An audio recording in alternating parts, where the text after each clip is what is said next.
stay, you may be able to save a lot of money.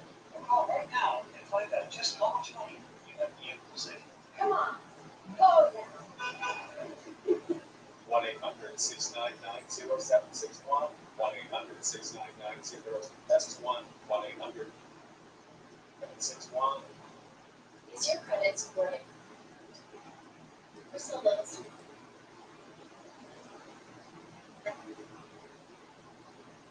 You may even.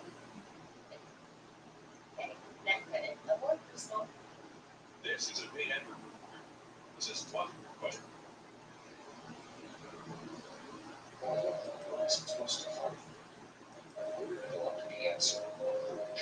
Call right now. Maybe it's compensation. Firefighting falls for decades, especially in U.S. military bases and airports, although many of these militaries continue, which can keep you inside the body and can now break down over time, potentially increasing life. Okay, it was really fighting the fire.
People all over the world.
Donate to Akron.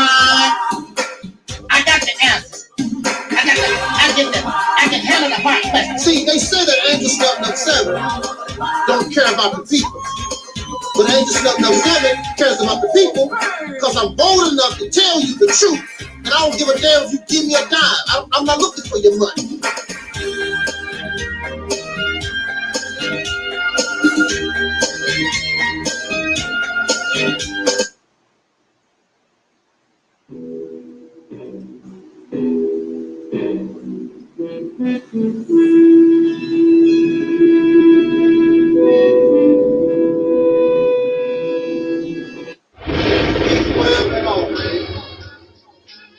My black people, it's all about the unity and nothing they can do with us, so ain't nobody.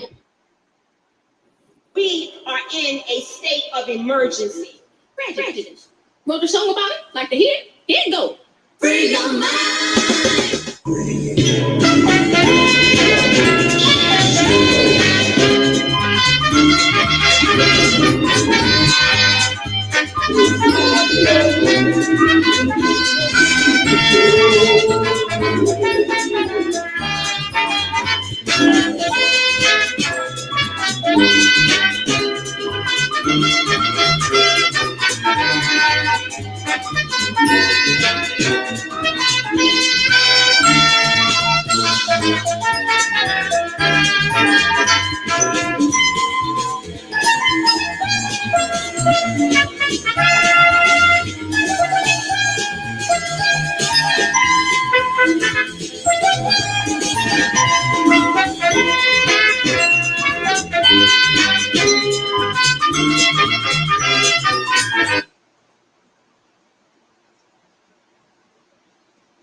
singular sound. And she does just that on Southern Gal.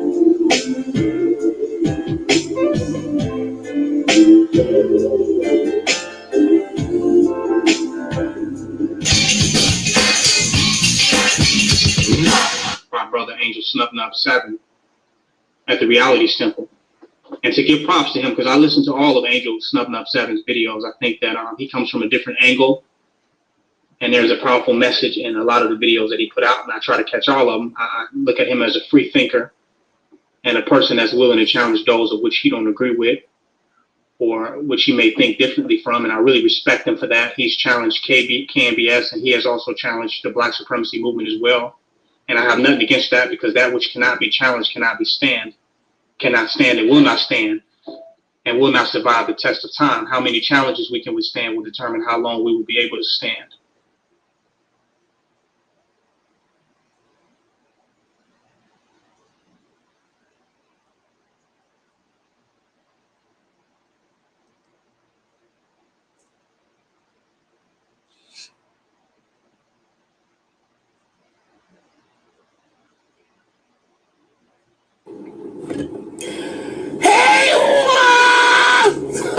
Not to be popular. It just, I'm inspired by my brother, that Reality Temple's brother, the most powerful voice on the internet, that Reality Angel Snub 7. That's right, bro. I'm calling you out, bro. I'm building you. I'm putting you out there, bro. I'm shouting you out. That's my inspiration. This is an honor.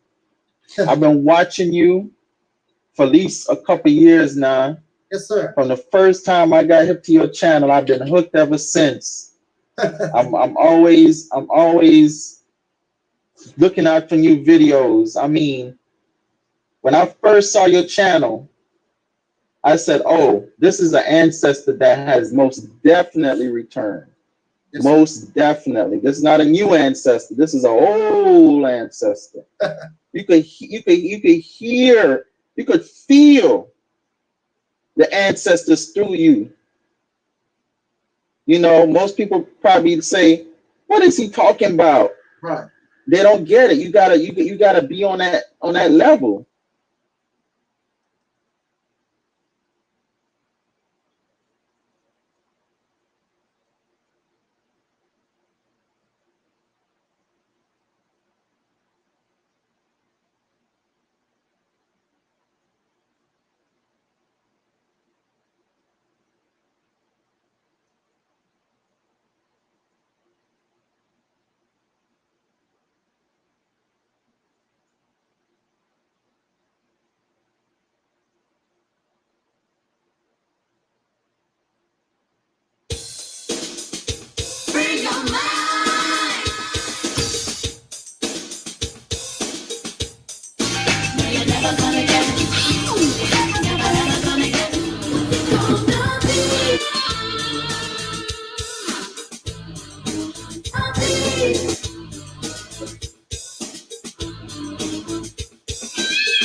I trust that feeling. Does anybody have any questions of me before I get out of here? Let's see what you guys are saying. What's up, Soul Sister Rona? Hey, Taalik. I'm the brother that did my Mike Jackson in Tunica, Mississippi. Hey, now. Hello to Terry. Respect. Bless up. Bless up. Bless up. Well, when you have laws and things on paper that say, if you do this, we're going to punish you by incarcerating you, and you break them and you're dumb enough to get caught, then you're just dumb. All right. Shout out to Reality Temple in the building. Just for I got to get him on here, man. You talk about somebody polarizing. Whoa. that brother is, I'll leave that alone. Shout out to the brother, though, Just.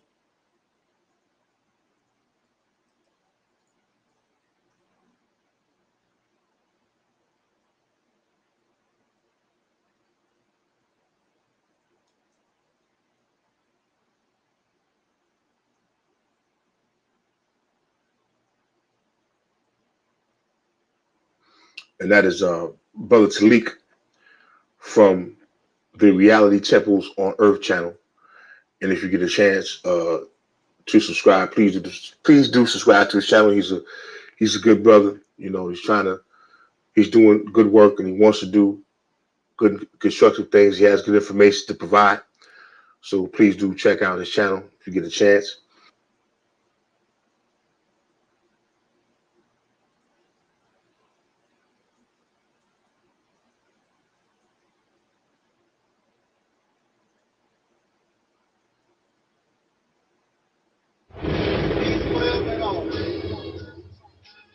My black people, it's all about the unity and nothing they can do with us. So ain't We are nobody. in a state of emergency.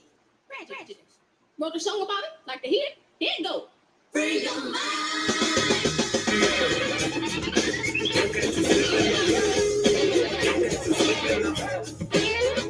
Keep it real. What dear? Because I keeps it real like that. I keeps it real.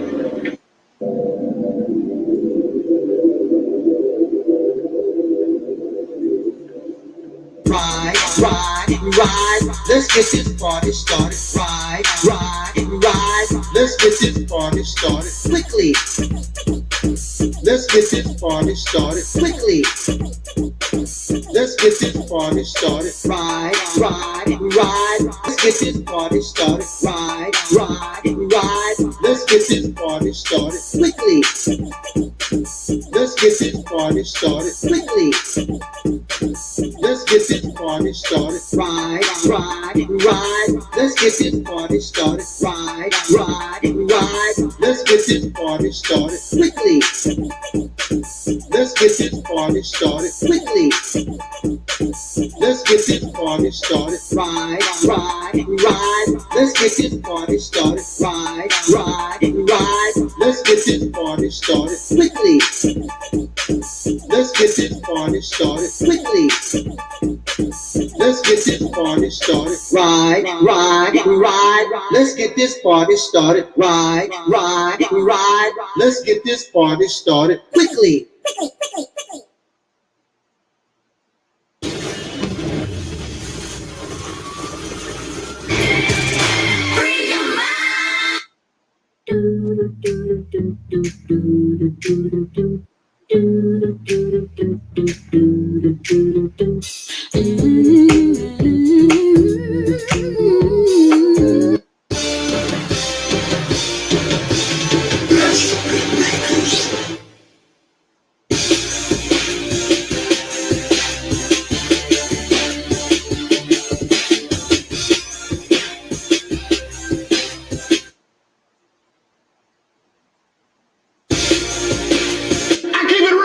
What dear? Because I keeps it real like that. I keeps it real.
He didn't make no attempt.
In the name of my ancestors,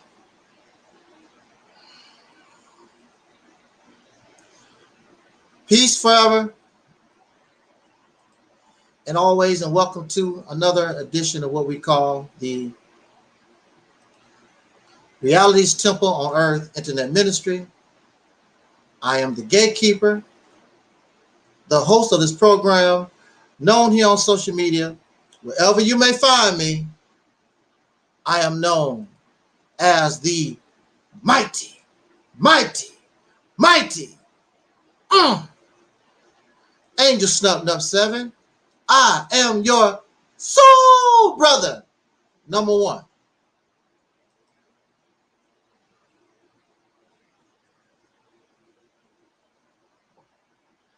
Before we begin our talk,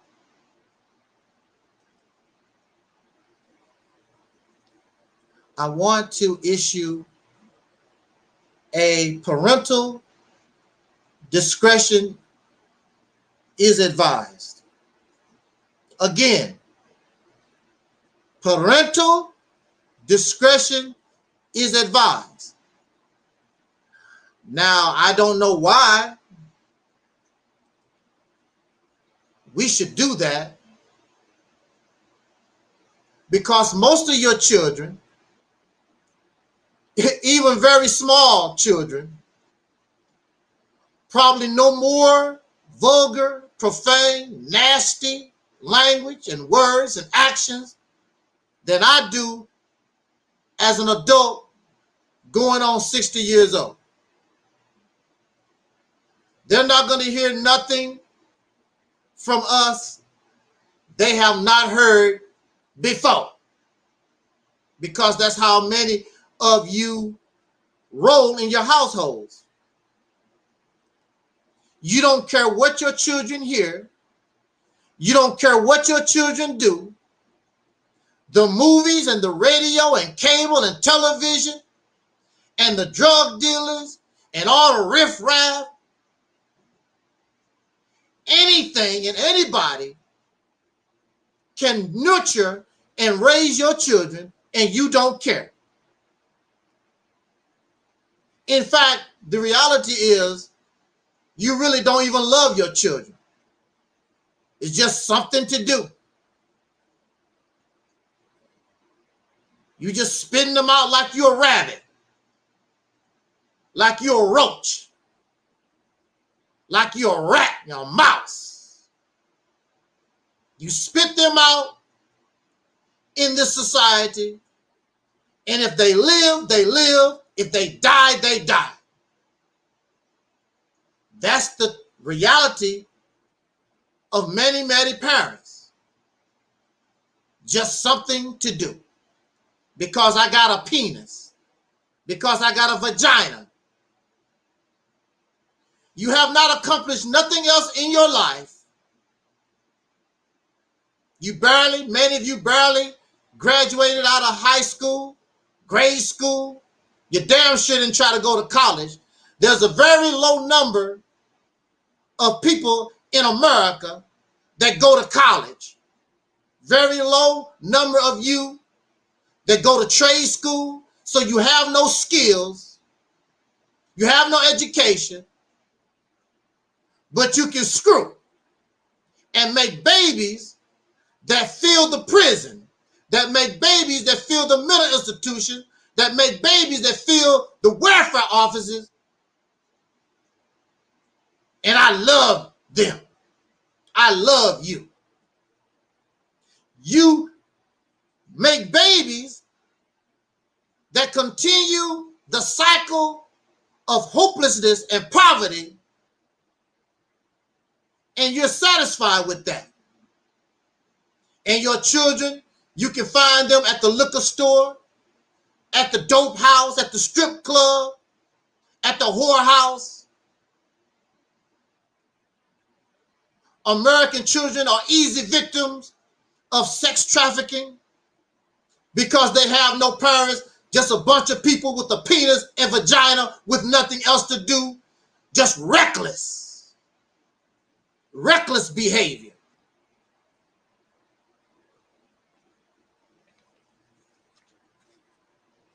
But we're going to offer a parental discretion is advised, because for the minority of you who are trying to do, as Spike Lee said, the right thing, the minority of you that really do try and you really care for your children and you try to protect your children from profane language, substance abuse, and other negative influence around them, I give you a salute and I wish you the best of luck. Because as you know, so many of our babies, not only soul brothers and sisters, but American children in general are violent, they're bullies, they're materialistic, they're corrupt, substance abusers as children. Some of you begin your children with Ritalin, these psycho drugs, and these psycho drugs evolve to illegal drug use and meth. And of course, we love to smoke the reefer. America itself, let alone brothers and sisters of soul, is in bad shape. But we're going to offer parental discretion in our talk for those who do and care about their babies. Also, it is a part of our talk because we're speaking to the men. Of course, sisters will listen to this broadcast, this live stream, but I'm talking to the men. And of course, very few men will listen to this broadcast because they are not men. And many of them know Angel Snuff 7. And so, of course, they do not want to be around somebody that challenged their so-called manhood, because I'm telling you, you are a man as far as physical. You can make a baby and you can go to work every day, 40 hours a week, but you're not a full functioning male. You're not a full functioning man. And I don't care if you're pro-black. I don't give a damn if you're Pan-African or Hebrew Israelite or Muslim. I say in the soul community, I say in the black community, I don't give a damn how good you think your daddy was. I don't give a damn how you think your uncle was or your father or whoever.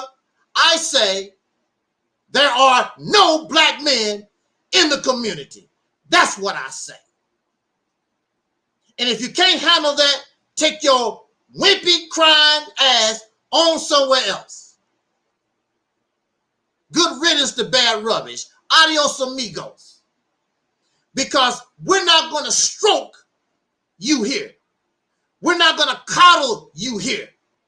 We're not going to stroke ourselves. We're not going to coddle ourselves. We're not going to babysit nobody. You're a grown man. Man up, like you say, and accept the truth of us.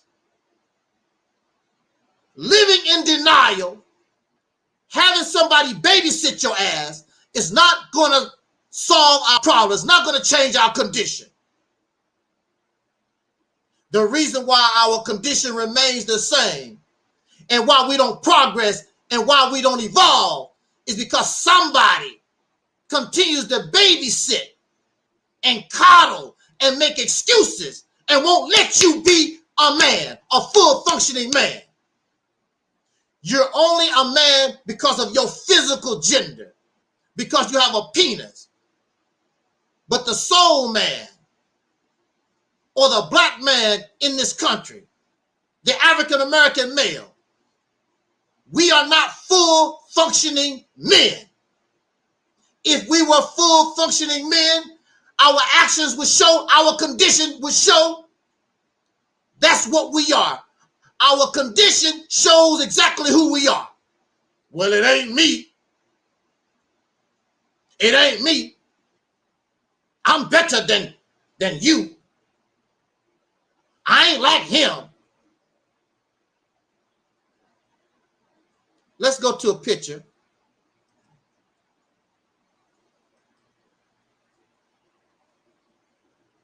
Now, this is Lil Nas X. I don't know a lot about Lil Nas X. I don't know. I just know he's a rapper. And he's gay, I guess, I assume. And he's pregnant. He puts an image out here with flowers in his head and he's pregnant. Lil Nas X. Lil Nas X is a black man. Lil Nas X would be considered an African American, a soul brother. This is Lil Nas X. Now, in our self-righteousness, we would say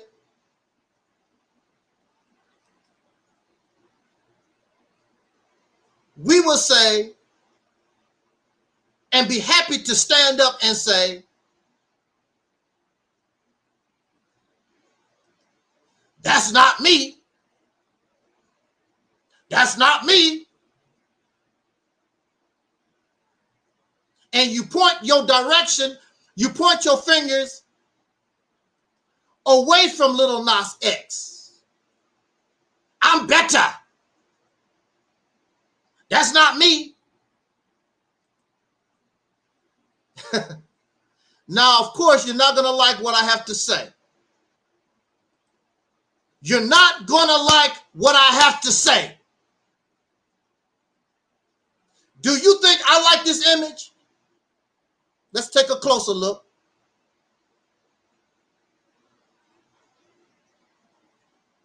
Do you think I like this image? Do you think that this platform, do you think that I advocate this image? Hell no. I'm going to say that again. Hell no. But this is the reality. Lil Nas X is a reflection of my gender, whether I like it or not. There ain't no reflection of he's a reflection. He's a black man, whether you like it or not. And he's a reflection of our gender, whether you like it or not. And frankly, Scarlett, I don't give a damn. When they see Lil Nas X, they see a black man.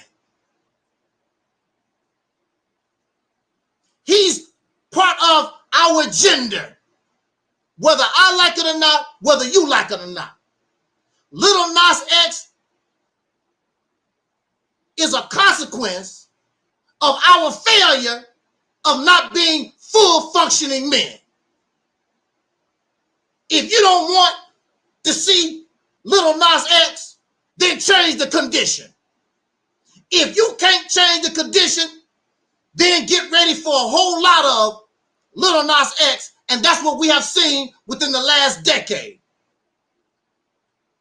And gay people cannot even multiply. Did you hear what I said? Gay people cannot even multiply, but he exists. Lil Nas X and all this, any other male degeneracy is a reflection of the failure of the black man in this country to become a full functioning male. And if you don't like it, kick rocks, who gives a damn?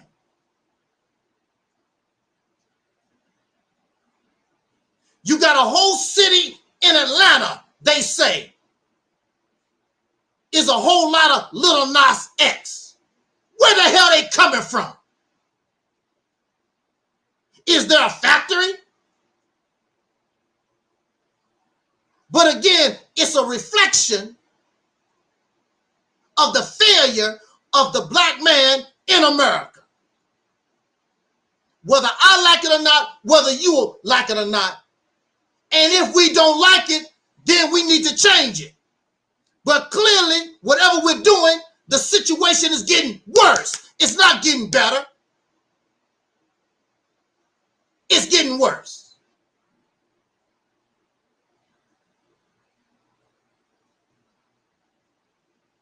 It ain't me. Live in denial if you want to. He's a reflection of the failure of black men in this country because we are not full functioning men. And that's what we want to talk about.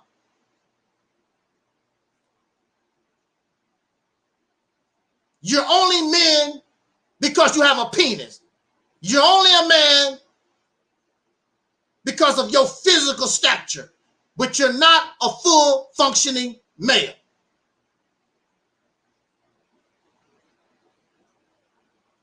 I can accept the reality of things. I don't need nobody to sugarcoat. If you want somebody to sugarcoat, you need to go to Sonetta TV, Moorish World TV, the Nation of Islam. You need to go somewhere where somebody can kiss your little ass, kiss your little knee, and sugarcoat stuff to make you believe you're a man when they know you're not. Your condition shows that we are not full functioning men. The condition of our women and children show that we're not full functioning men. The fact that more and more little narcissists, little nastiness is being created is showing that we have failed as a gender. With all your scholarship, with all your religion and spirituality, with all your knowledge and your education, but you continue to produce the unnatural. And we as a community continue to fall into the abyss of hell. All this could be stopped if there were men, but we have no men. The poor black woman has never had a man. Never. Well, my dad, your daddy was right here with us in this condition. Your grandfather and your grandparents, Nat Turner, Malcolm, all of them was right here in this condition. It has not gotten better. it's gotten worse. You live in denial. And you can live in delusions, but it's not going to change the fact. Your condition shows who and what we are. And you can live in denial all you want to. Let's talk about it.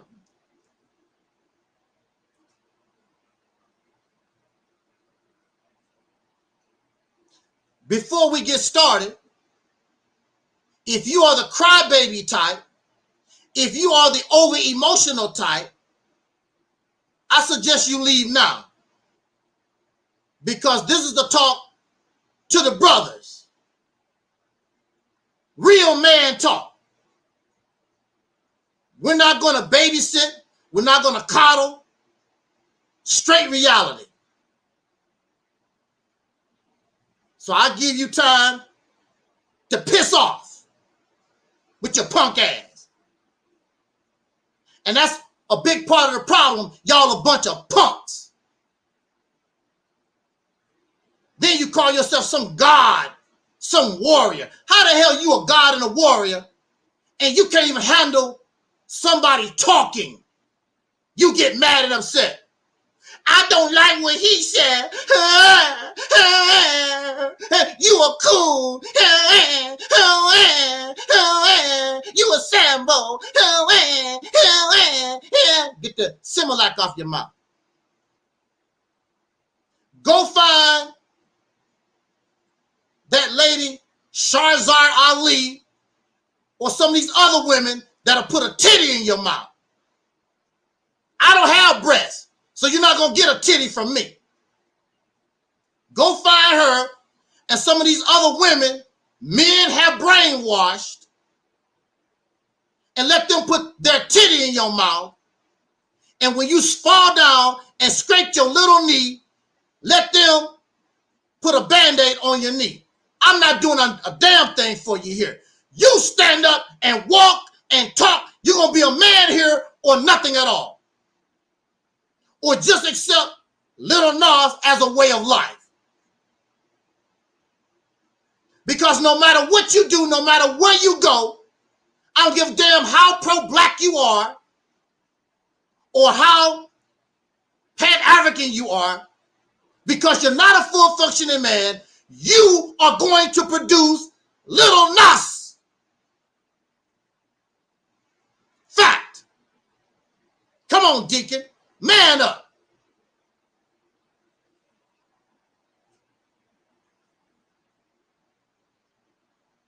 You can't handle the reality of our situation? Leave. Bye. 30 people have unsubscribed. I don't know how many I done blocked and kicked off. Leave. Go somewhere where somebody can treat you like a baby. You're not a man, you're not woman enough to handle reality. You want somebody to give you fairy tales and babyfy you, babysit you.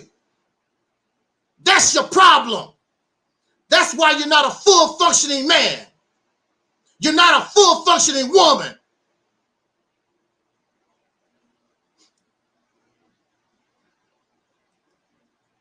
Okay.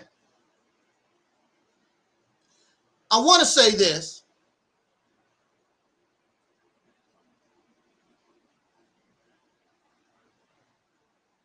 Now, I don't know how long I will have to talk with us. I know I might look healthy. I know I might sound healthy, but I am not healthy. Brother Taalik is not healthy. And many of the brothers that's on our level, we're older people. And unfortunately, we're not healthy. And the reality is, we have more time in back of us than in front of us. I would hope that you younger brothers, speaking to the deacons and those who support this platform, I would hope that you would save these videos, you would save this information, and if I should die before I wake, I would hope that you would continue this fight to rebuild and rebirth what I call soul power. Because you know the acceptance of reality is the only thing that can change this condition. You cannot depend on me to come before the cameras every week and give us a message. You should be just as in tune to the message as I am. And you should be dedicated to the message as I am, because there are millions out there who have not heard our message. And if the right person, and it even could be you, listen to the message, take our message where it needs to go.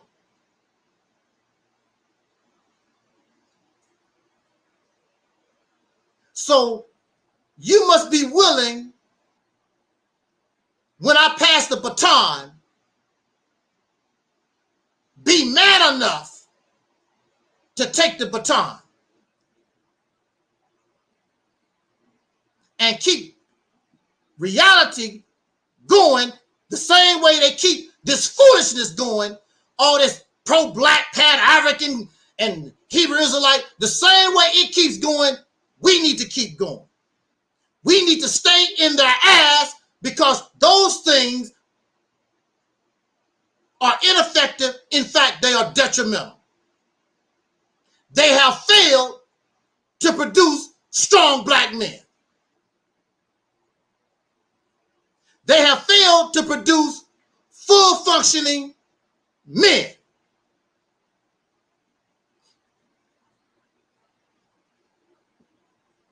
Take the baton. Don't be scared. You may not talk the way I do. You may not think the way I do. But you can mirror a video. You can copy a mirror. And you can continue to spread the word.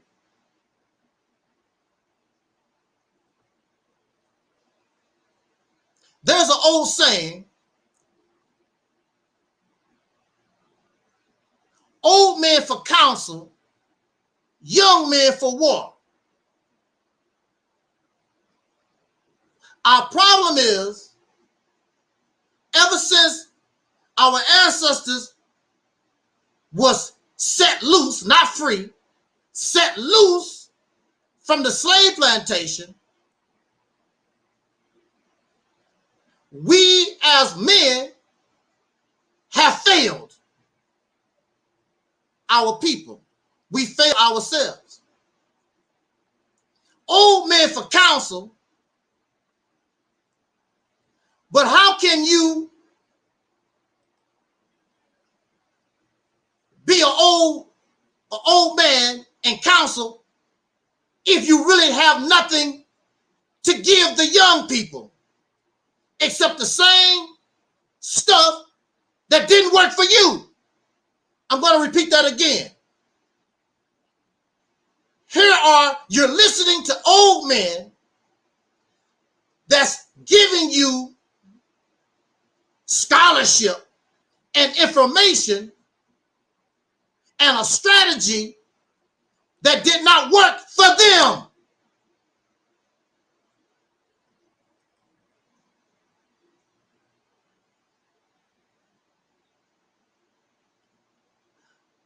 Most of this stuff, I lived and practiced that life. Over 45 years. Brother Taalik was in that life 40 some years. Brother Omar Shabazz, the brother that makes our Operation Exodus Mississippi videos. Been in this life. We've been in this life for a long time. And we are here to tell you it don't work. You're listening to stuff that's not going to do a damn thing for you. So we are old men, and we counsel you with different strategy and a different way, because we already done it the way that they sell you. It don't work.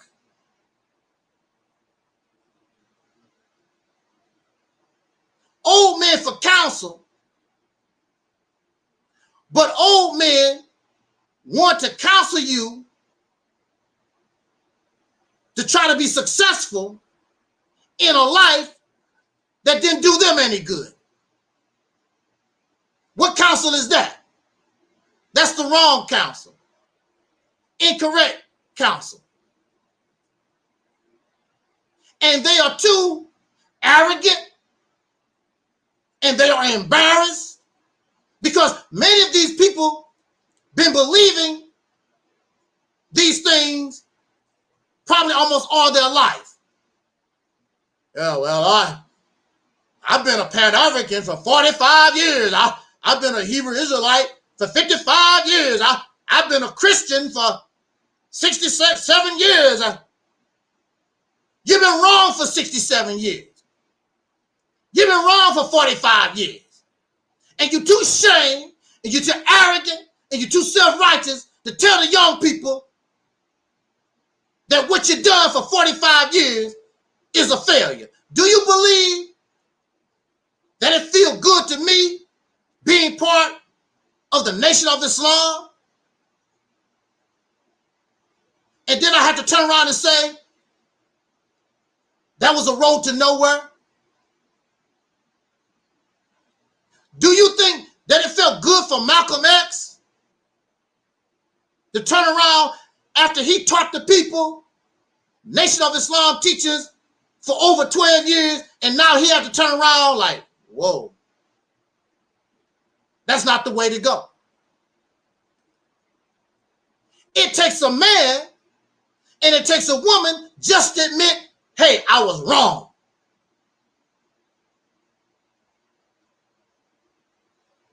So that goes to show you right now, we're not fully functioning men and fully functioning women, because we cannot even accept the reality that we're wrong, that we are in error.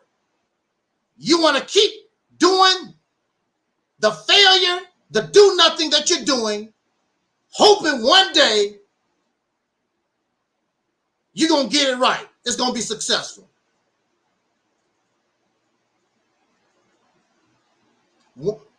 How long has this pro-blackness been around? Over 100 years. What has it done? What has it done for you lately? Nothing. So if pro-blackness been around a little over 100 years, guess why? Guess why? Guess why? I was in it for 45 years. I was in it. Brother Taalik was in it for 40 years. Brother Shabazz was in it for 50 years or whatever. It does not work.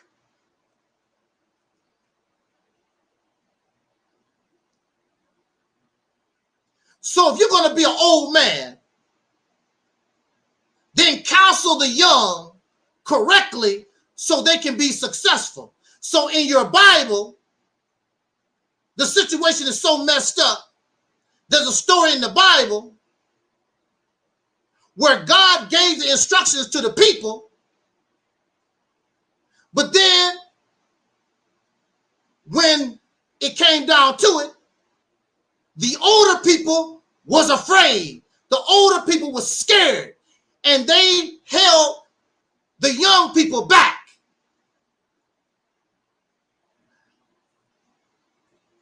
the people had to wait till all the old geezers, until the old heads die off in order for them to progress and continue to move forward. That's what's happening to us right now. You got a bunch of old heads and a bunch of young heads with the mind of these old geezers that's stopping us from progressing. They stuck in 1960. They stuck in 1930. They stuck in the pyramids. They stuck 50,000 years ago or whatever. They stuck in a past most of them did not even live. All these younger people running around talking about the 1960s. Your happy ass wasn't even born to the 80s and the 90s. What the hell you know about the 1960s? I was alive in the 60s and the 70s and the 80s.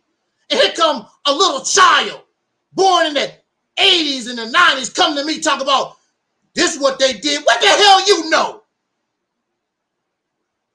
I lived it. You read it in a book, somebody's opinion. I lived the 1970s. I lived the 80s. How the hell you gonna tell me what they was doing in the late 60s and the 80s or whatever? You still got baby milk, Similac, dripping from your mouth. This is how arrogant they are. They tell people who actually live in the 40s and 50s what was going on. What the hell you know?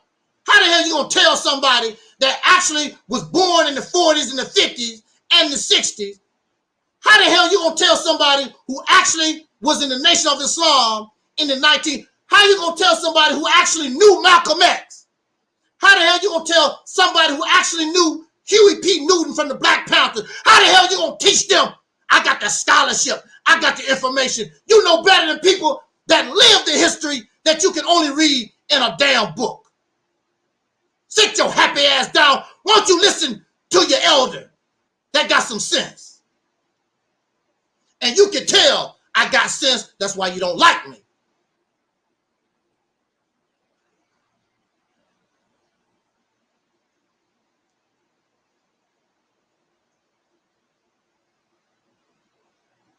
You're not a full functioning man. And we want to be full functioning men, don't you?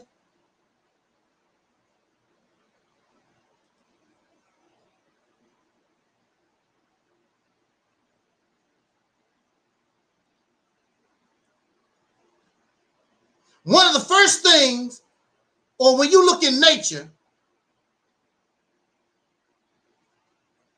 and I use mammals for example because the human being is a mammal, whether you like it or not. What is a mammal? A mammal is a life form that feed their babies milk. The female has mammary glands,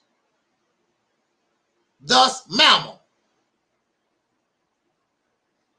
There are two roles that you will find in mammals. Either a male will roll, he will go solo, and the only time he sees and deals or interacts with a female is only during breeding time. That describes a lot of y'all. You only want to deal with women breeding time.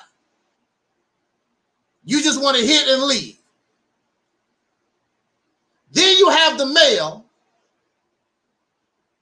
that is part of a family unit.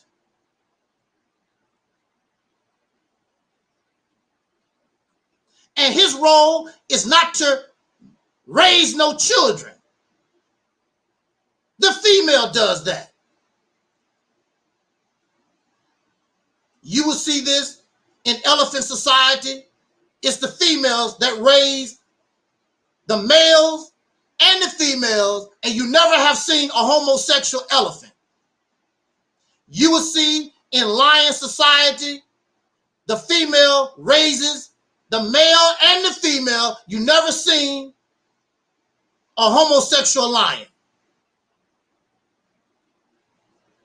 So in the family unit, which that's what we practice, we say. But again, a lot of these men, they love to just hit and go about their business. But we, the majority of us, like the family setting. We like the idea of family. Father, mother, grandfather, grandmother, great-great-grandfather. We love that family setting. So when you look and study mammals, the male is different from the female. The male is more aggressive, and physically, he's bigger. His teeth is bigger. His fangs is bigger. Everything about him is stronger than the female. And he's like that because that's his role in the family, to protect that female and those babies at all costs. So whenever there's a threat, that big male supposed to be the first one out to deal with the threat.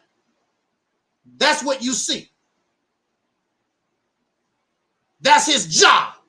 His job is not to raise babies. His job is to protect and defend.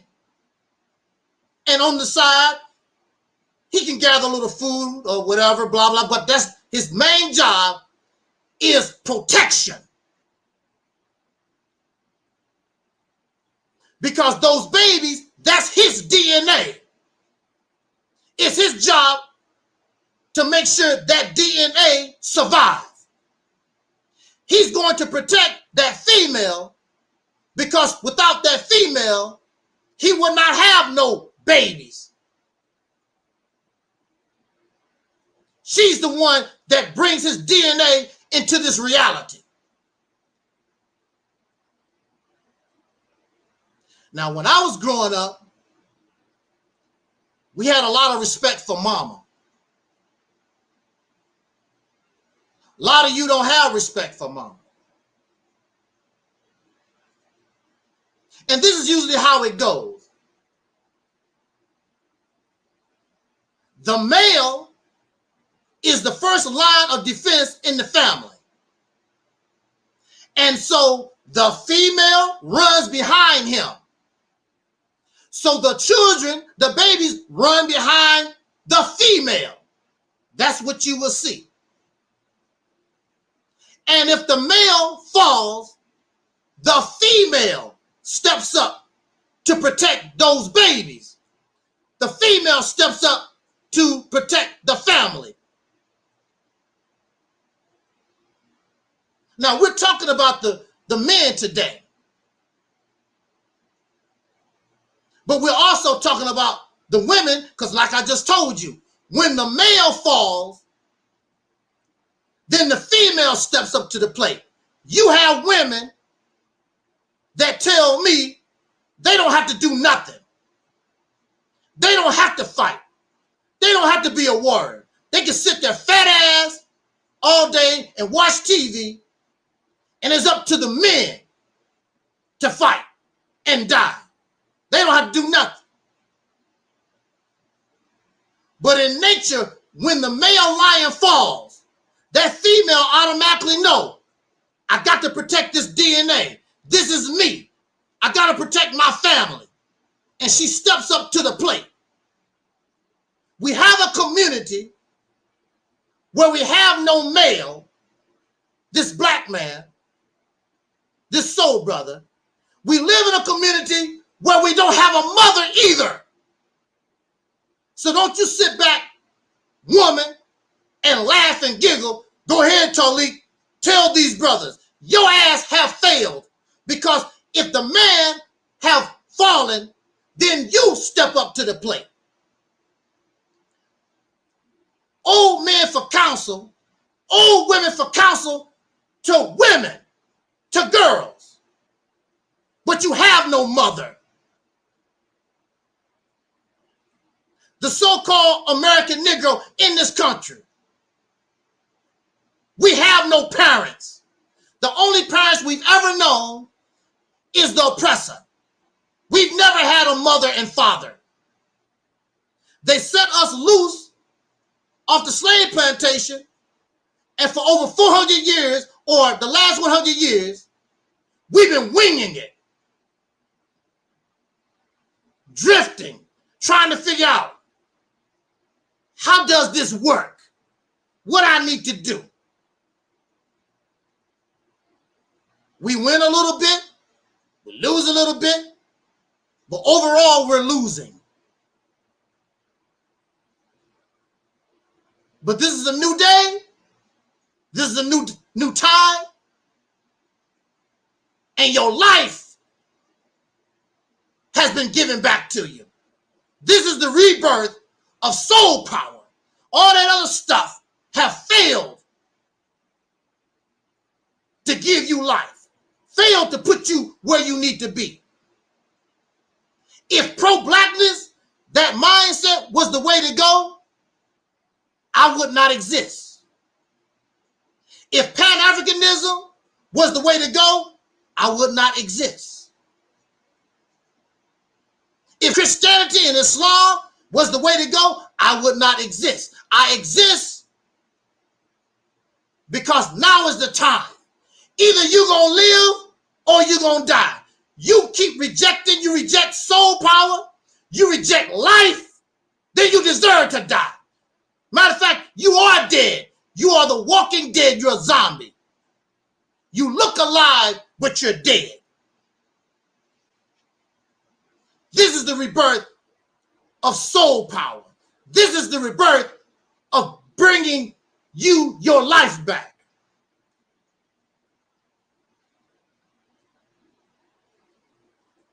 So don't the women be laughing and think you got it going on, because I'm talking to the brothers. I'm talking to the brothers because the brothers are the first line of defense.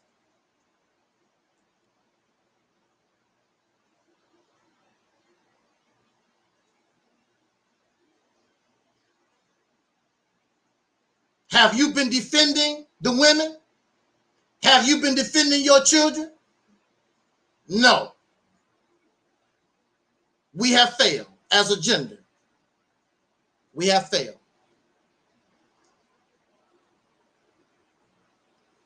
As a full functioning man, one of the first things that we should do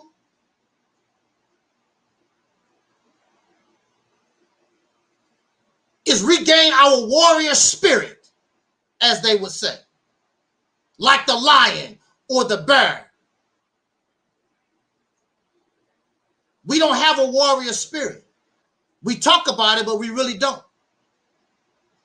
We have leaders and we have councils that lead us to nowhere, that guide us to nowhere. They give us pretty speeches and they give us information and they give us the scholarship, but it makes us feel smart. It makes us feel good. But the condition reflects, even those who believe that and practice that, your condition does not change. Why is that?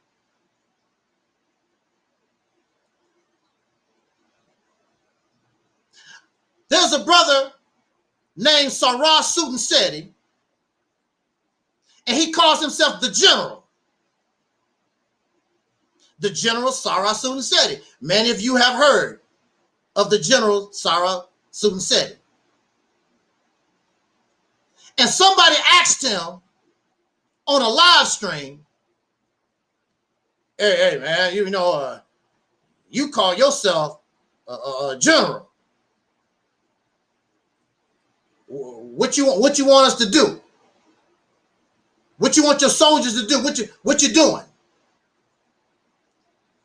This man calls himself the General Sarah Sutanseti. When you think about general, you think about somebody who is at war, somebody who is in leadership of a military. So they asked him, sir, you the general, what do you want us to do? And he said, or he responded, it ain't up to me to tell you, what to do. I give you the scholarship. I give you the information. And you figure it out. What? What? Can you imagine in World War II, if you out on the battlefield following General George Patton or somebody like that, and you are here and the soldiers looking up to the general and all the leadership, well, what you want us to do? Well, I got you out here. Y'all figure it out. That's not acceptable. Now, in the so-called black community, that's acceptable. This man gave this answer, and he still has thousands of people listening to him. That's acceptable. And the number one reason why it's acceptable is because y'all don't want to fight anyway. You don't want to do nothing. The only thing you want to do is sit on your ass, get the information, let's get the scholarship. And you just want to be a comfortable slave living in America. So that's an acceptable answer. Now, when I joined the Nation of Islam, I thought I was joining the military. When Brother Omar Shabazz joined the Nation of Islam, and he joined, I believe he told me the Honorable Elijah Muhammad was still alive. When we joined the Nation of Islam, we like the fact, well, Brother Omar, I believe he told me he actually was in the military. So now he wants to come out of the military and take his fighting skills and use it to fight for his own people. I want to be a fruit of Islam.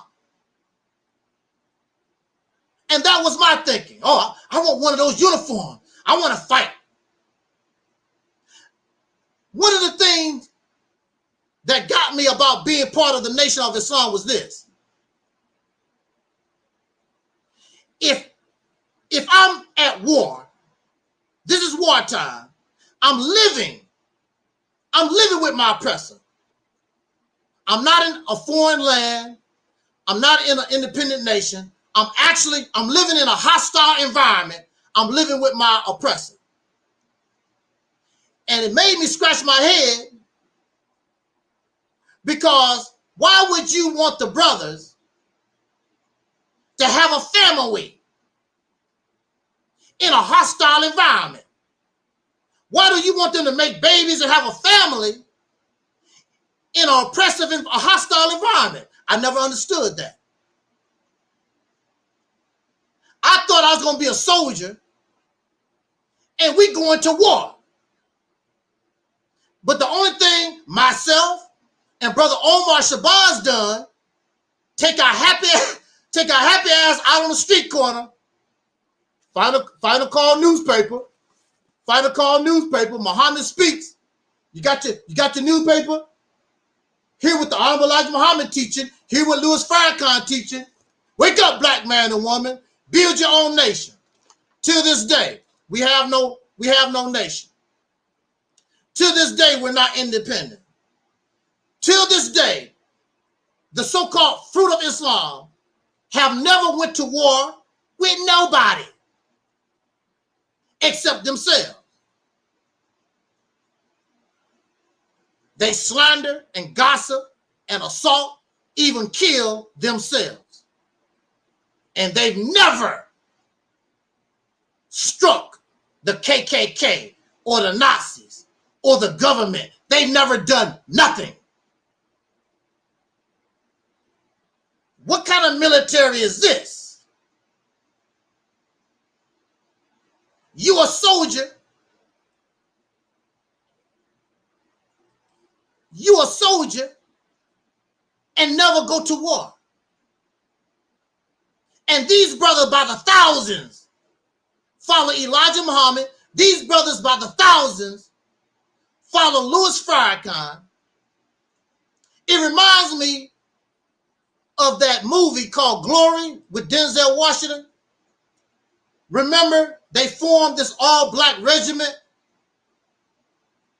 and the only thing this all-black regiment did was build bridges and other tiddlywink assignments. They wanted to fight. And to my knowledge, that's one of the things that began to tip the scales of the Civil War. You had all these black soldiers, ex-slaves, willing to fight and die for the cause. They didn't want to do tiddlywink stuff. This was our ancestors, our people. Unfortunately, they wasn't willing to fight for themselves, but they had that spirit, that warrior spirit, to fight. You don't have it. I'm going to use Glory for an example.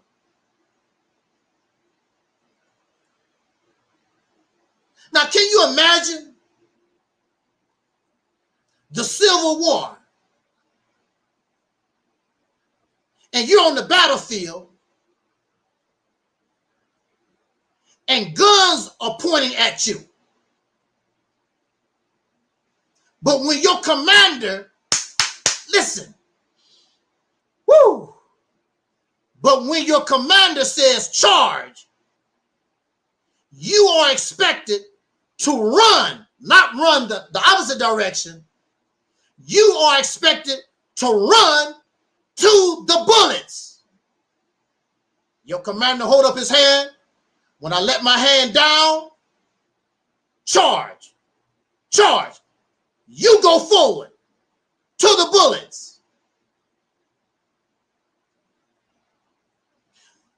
We can even go back to Africa. And I was watching this movie called Shaka Zulu. And King Shaka was in the front. He was a king. He was not in the back. King Shaka was in the front. And when King Shaka said, let's do this, as a soldier, and you got all these spears and other crap waiting on you, Shaka said, let's do it. You got to go.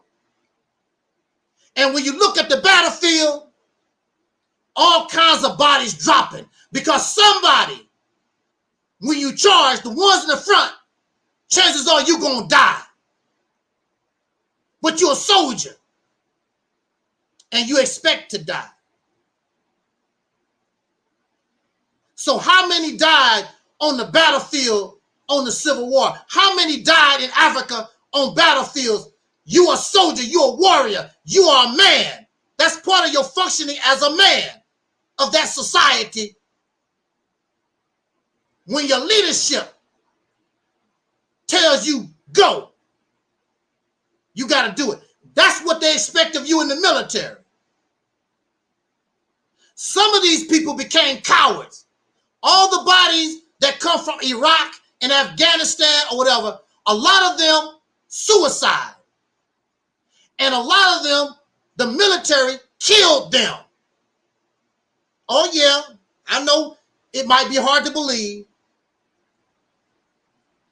Because chances are they might have punked out and was running or whatever, didn't obey the order.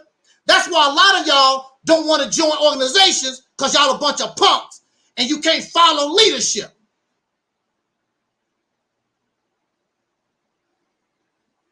A lot of these guys that talk about me have never belonged to organization because they're a bunch of punks, a bunch of crybabies. They can't follow orders. I reached out to my captain in New York, and hopefully he will come here and we will talk to him because he knew me when I was 18 years old, when I was in the Nation of Islam, my captain, Brother Ronald X. Stewart. And I respect Brother Captain because whatever he asked you to do, he would do it. And Brother Ronald was always in the front. And I respect him for that. Here we are talking about, I'm a warrior. Y'all a bunch of punks. You don't have the heart when the order is given. Go, charge. And you looking at guns and cannons and bazookas and tanks. Y'all ain't ready for that kind of action. You just want to go on somebody's platform and feel good like you would. You know, most of y'all, you're not going to do it. But part of being a male is aggressive behavior, that warrior spirit. And you don't have it because you came off a slave plantation.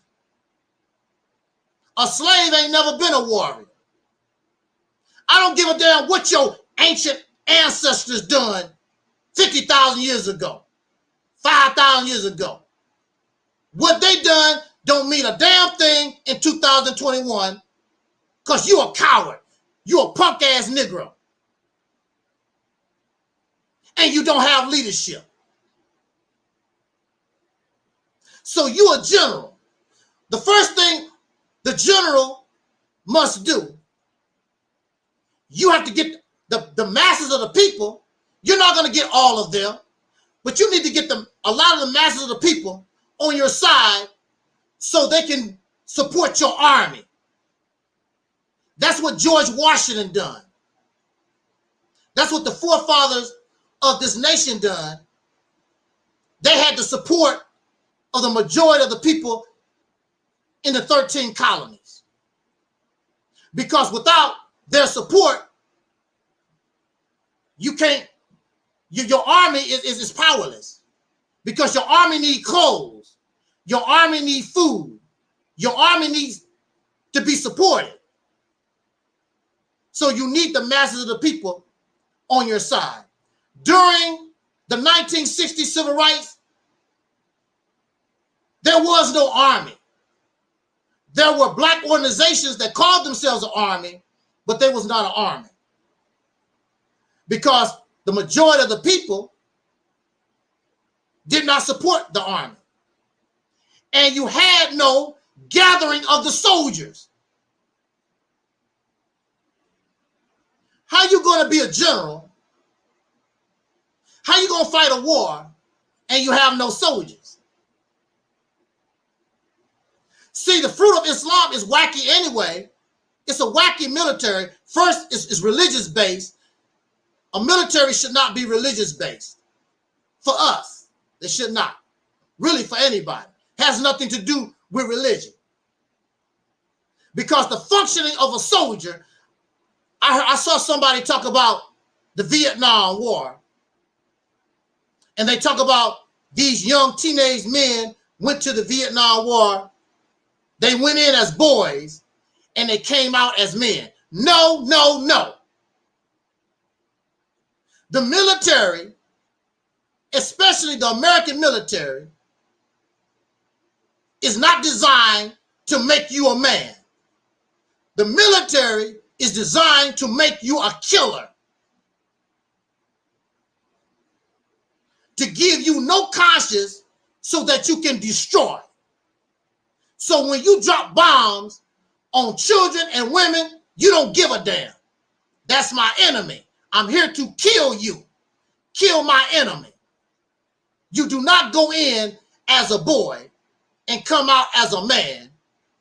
You become more wiser and you know how to survive because that's what you had to do in the military, because if you mess around and slipped up, you could end up dead. You did not become a man.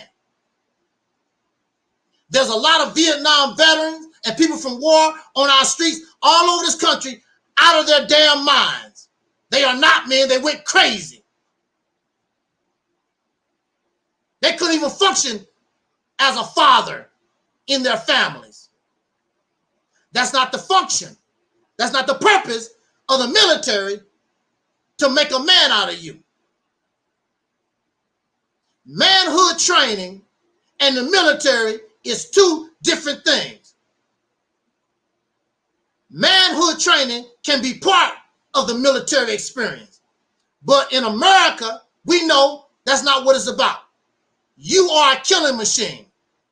When the male or the female or the bisexual or the homosexual or the transgender, whatever you want to call it, when they go to the military, their job, and they are trained to kill the enemy. Have no conscience, no empathy. Sir, those are children that I don't drop the bomb. They had no problem dropping the bomb on Japan. 3 of them. Women, children, civilians. And then those men that killed all those civilian Japanese women, children, and men and the elderly, they came back to America. I'm going to give you a Bronze Star for being a good murderer. I'm going to give you the Silver Star. I'm going to give you all these accolades and badges. You a real good killer. That's what the military is about. We don't want to be like them, but we definitely need that spirit. We need that mindset in 2021, and you don't have it. You talked it in your mind, and that's all it is talk. You could never look down the barrel of guns and bombs, and you would do it for your enemy. Send your children to the military, but you won't advise and form a military for yourself. So we can go toe-to-toe with the KKK. We can go toe-to-toe with any of these nationalist, racist-ass groups. The only thing our people got to do is give the call. Like the Minutemen back in the day in the Revolutionary War. Call up the Minutemen. Hey, we got trouble in Georgia. We got trouble in Tennessee. We got trouble in California. And the Minutemen, when they call me, what? The LAPD, them racists is giving us problems. Hey, I gotta go. The women got to know you married to a soldier. I'm leaving. I might not come back home. The sisters got to understand that we are at war. If you want to have a family, then the family needs to understand that daddy is a soldier and daddy can die at any time. I'm on the battlefield. If we was a real people in 1921 in Tulsa, Oklahoma, the only thing they had to do, call the Minutemen. Hey, these crackers, these Peckerwoods is messing with us. New York Minutemen. New Jersey Minutemen, Philadelphia, Detroit, LA, we get in our cars, we walk to Tulsa, Oklahoma. Bastard, you got something to deal with. And if we have to, we take out our armory and get their damn tanks and bazookas. Time to go to war. But we don't have full functioning men. So when Tulsa, Oklahoma was bombed, when the brothers and sisters in Philadelphia, the organization called MOVE, when they was bombed, everybody just sit back in the cut. Ah, I wonders what they did. What did they do? And they must have been some bad Negroes in Tulsa, Oklahoma. What did they do in Philadelphia? My, oh my, what did they do? I'm glad it's not us. My family's safe. My family's safe. That's our attitude in 2021. Because we have no men. We have no generals to lead the charge. Because these old ass geezers, your council, don't know what to do. They failed you and continue to fail you.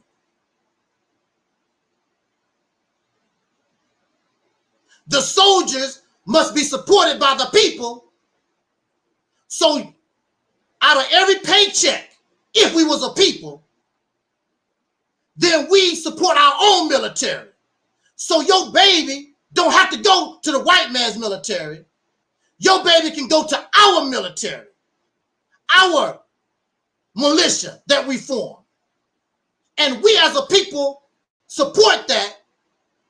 So wherever we get in trouble anywhere in this country, call the Minutemen. Hey, Nation of Islam Temple just got raided by the New York Police Department. Minutemen, Detroit, LA, Phoenix, the Minutemen, get in their cars, hop on the planes. Whatever we got to do, we got to help our brothers and sisters in New York. But you have no men that can get that done. So if the Nation of Islam Temple is raided, it's just raided. And then they take the brothers and sisters to prison, just like many of our people from the 1960s. They in prison right now. You don't give a damn about them. Many of them are ex-Nation of Islam. Many of them are ex-Black Panthers, Black Liberation Party, and so forth. They in prison right now because of our attitude, because we don't have full functioning men. Ain't no way to hell. If we was full functioning men, and you are the sons and daughters of the people that struggle for us, you're going to let our freedom fighters lay around in a goddamn prison. It make no sense for Sister Asada Shakur to be in exile in Cuba, and she's like that because she has no men to support her. She's not part of a people. Everybody's in their little funky ass clique. And you will go to your little individual funky ass grave. Because your enemies see all of us as the same. And you even say that, but you're too arrogant. You're too arrogant and selfish to unify with others in a similar. You tripping off, oh, you ain't no African, you ain't no Aboriginal. And they're going to put all of us, our Aboriginal, African, atheist, agnostic, whatever the hell we call, they're going to put us all in the same grave. They're going to all use the same bullets to blow your brains out. Here's a bullet for the African, Pan-African. Here's a bullet for the Muslim. Here's a bullet for the Hebrew Israelite. Here's a bullet for all y'all dumbass suckers. And the reason why you allow that to happen, because you're not a full functioning man. Because men would know better. You think after 100 years being so-called free, you would know better, but you don't. You still have the same attitude, mindset of those who were on the slave plantation. So what do our leadership give us? Because Sarah soon said, he said, look, I gave you the information, I gave you the teaching, you're on your own. And that's all you're going to see. What are you going to get from Sinetta TV? Nothing but information, scholarship. No vision, no strategy, no plan, nothing. What you get from Louis Farrakhan? He feeds my spiritual nature. There's a lot of people in prison right now, their spiritual nature get fed.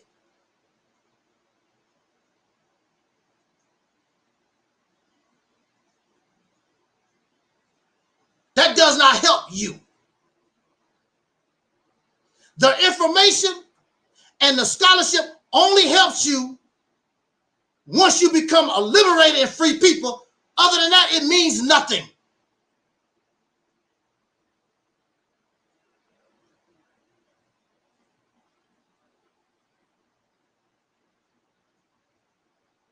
The reason why you have a little Nas is because we have no warrior spirit.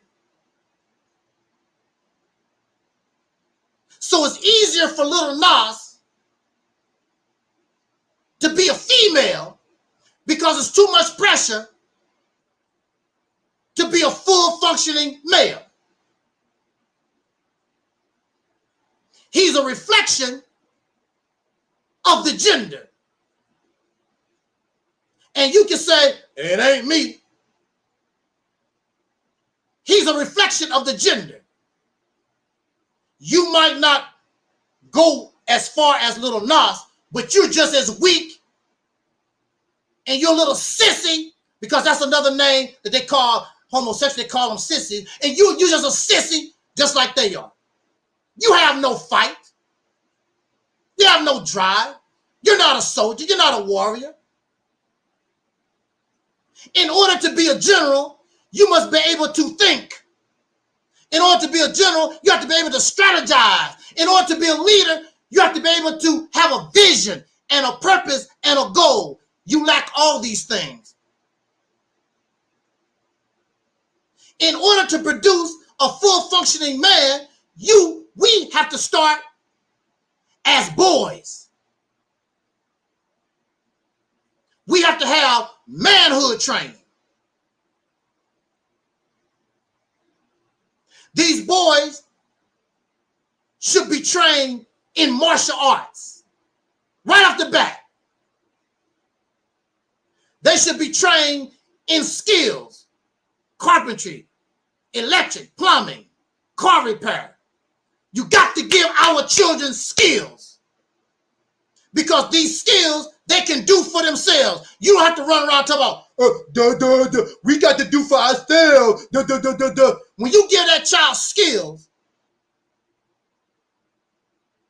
as he grow older, he can easily do for himself, because that boy is a jack of all trades. He knows a little carpentry. He knows how to fix up houses. He knows how to farm. He knows how to do a little bit of everything right off the bat as a child. And then he would pick something to specialize in where he can make a living and take care of his children, his wife and children. Our babies, these boys, should be trained in weapons, modern warfare. And people always tell me about, I need to read this book. I forgot what it's called, but it's some kind of book. Hey, what was the name of that book? Yeah, right. That's what we give them. They know how to rap and dance. Nonsense. But since we don't control the public school system, hey, if we were full, yeah, that's it.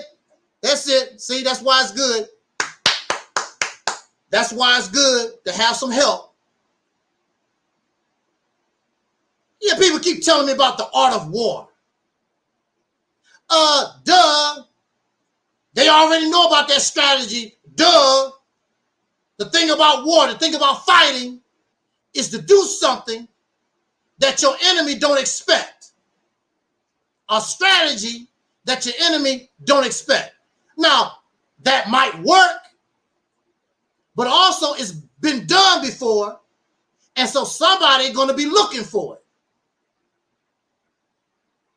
Now, the thing about our Mississippi campaign is that we know we're not in a position to fight somebody physically, which most of you wouldn't do it anyway. You're too damn scared. So what we're going to do is take the tools that the enemy give us and use it against them. Simple as that. And everything about the Mississippi campaign is legal under federal and state law. And if they change the law, you just change your strategy. And really, it's only so much they can do because it's their law. If they change it too much, they're going to get other people upset. They're going to get white folks and a whole lot of other people upset by messing with things. Because everything that the Mississippi campaign is about is 1,000% legal. It is the art of war. The art of war, we use our brain. We use our strategy. The art of war, that was a strategy that worked for them. That was a strategy that worked for them. We developed a strategy that worked for us and our situation. I get sick of people trying to compare our situation with somebody else. That's their garbage.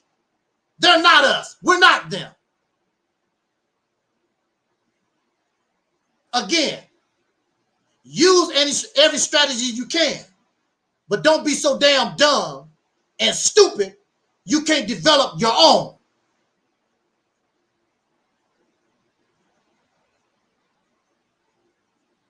That would help a lot of these young men become strong by giving them skills that is strong, giving them confidence.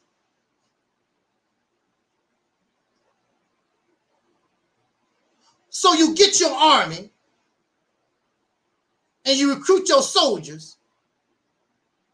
What do soldiers do?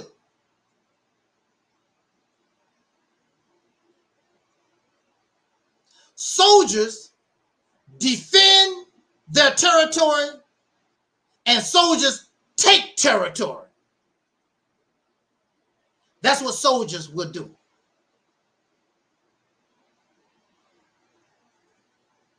Now here we are calling ourselves, I'm a god, I'm a warrior, I'm a soldier. And you run around here buying land. Oh, let's get together, brothers and sisters, and let's buy 500 acres over here. Let's buy 300 acres over there. Let's buy this little baby town. Who the hell is y'all general? Who the hell are y'all following? I'm a general. My soldiers, we're going to take territory. And we're not going to buy a damn thing. When the Peckerwood came to North America, he ain't buy a damn thing. He came over here and took. And most people all over the earth, even the Africans, they take the soldiers, they send their armies out and they take. They ain't buying a damn thing. Kick you in your ass and take what you got. The Mississippi campaign is not about buying land. It's about finding a way to control that land. I ain't buying a damn thing. Our ancestors have already died, bled, sweat for this land. What do it look like for? And then after they set our ancestors loose, they ripped our ancestors off. They stole our ancestors' money, that Freedmen's Bank, whatever the hell it was. And when we became sharecroppers, they ripped us off because our people couldn't read. They were illiterate. They didn't know math. And then you're going to turn around in 2021. They have not gave you no kind of reparation. And you talking about buying some. I ain't buying a damn thing from these bitches, these parasites. The Mississippi campaign is about a strategy, so you don't have to buy it. All thing you want to do is control the land for your benefit. We're going to take it. Ain't giving you a damn dime. We earned it anyway, generations ago. But the bastards are not fair. They're not just. So you got to find a way to get yours because you're dealing with criminals. And again, everything the Mississippi campaign is about is legal under the law. Ain't nothing they can do about it. The only thing holding us back is ourselves because we don't have an army of full functioning men.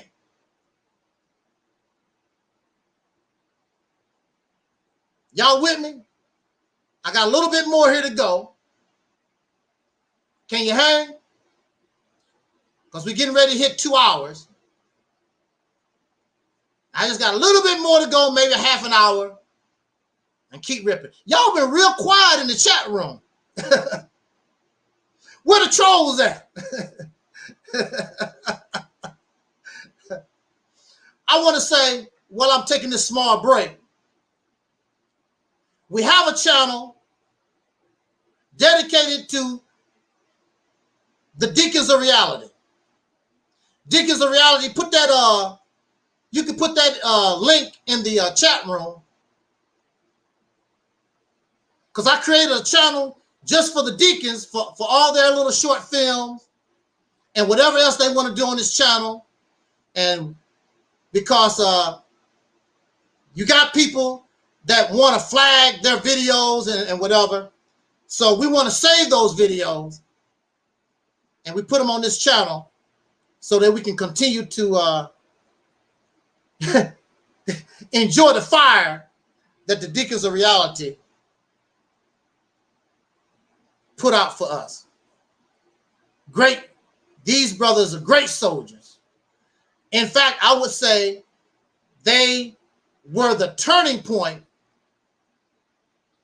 in our war against the demons of darkness. Also, people know that if they come here, you got myself, you got the deacons, y'all got an ass whooping coming. Because we'll put videos out on your ass 24 hours a day if necessary. Keep your sissified, crying, whimpering ass over there where you at. And yeah, we still gonna talk about you. Damn skipping. And we're not talking about you personally, but your bullshit ass religion, your bullshit ass Pan-Africanism, your bullshit ass spirituality. Yeah, we're gonna keep talking about it. And you can talk about us, but you can't. There's nothing to talk about because we're real. Y'all the one pumping that damn garbage.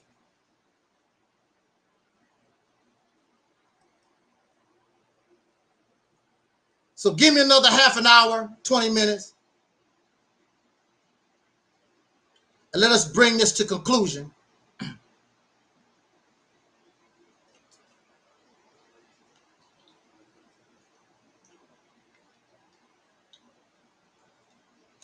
Woo. Okay.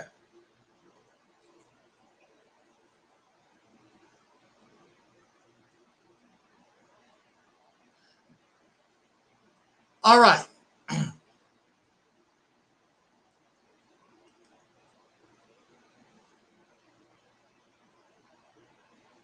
So we lack manhood training. And we talked about manhood training in an earlier video. And if you want to watch what we have to say about manhood training, it's under Lenin Honor. Something about Lenin Honor and manhood training. You could probably look that up. I know we've come here and we've hurt some feelings because we believe grandpa, grandma, I mean, not grandma, grandpa, great-great-grandfather and uncles and my daddy. And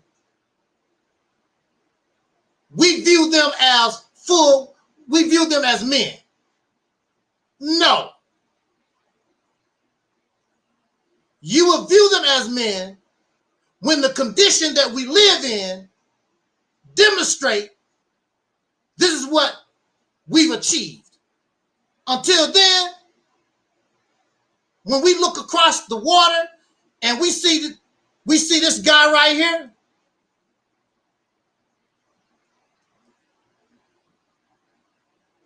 As long as this fella come from our womb as a gender, we cannot call ourselves no full functioning anything. And he is not, absolutely.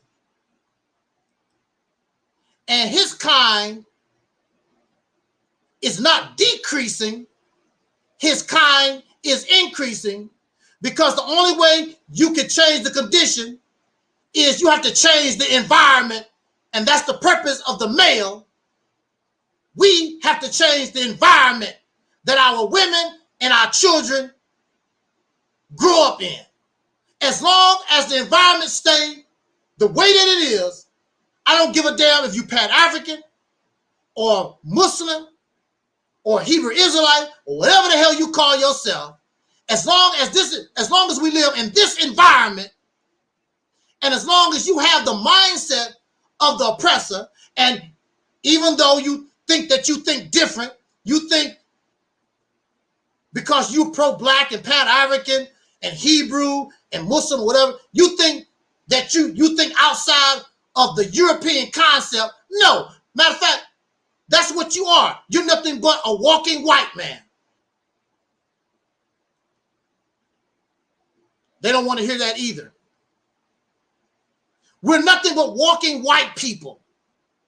We're Europeans. That's all you've known. Just because you read some books and because you got on a plane and you went to Africa. Ooh, I feel the ancestors under my feet. You're a damn lie. You feel dirt under your feet. You don't feel no damn ancestors. What they look like? What's their names? Since you feel your ancestors under your feet and it's not plain dirt, what's their name? Speak their language. It's a damn lie. Feel good garbage. We can't do that here. It's a damn lie. I used to say that same creepy, dumbass stuff when I stood in the spot where Malcolm X was shot in the Audubon ballroom. I don't feel a damn thing. I'm lying to myself. Malcolm been gone since 1965.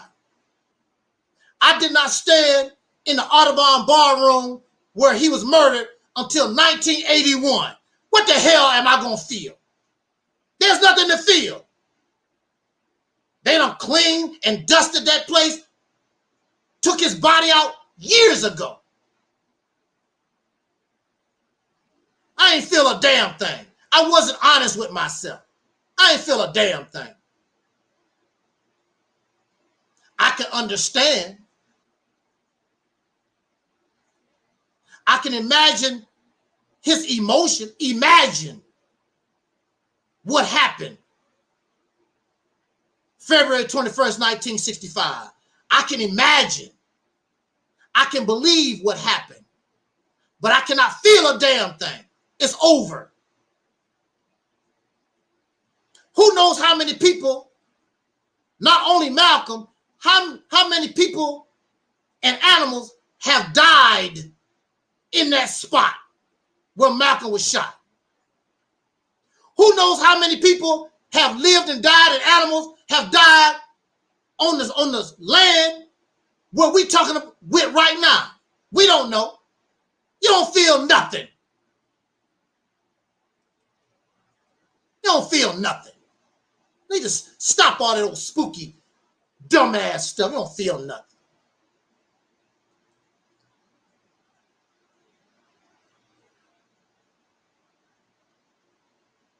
No more fantasy for me. No more fiction. No more feel-good rhetoric. We cannot change our reality by embracing fantasy and fiction. Fiction cannot solve real problems. Okay, we want to say this and get the hell out of here.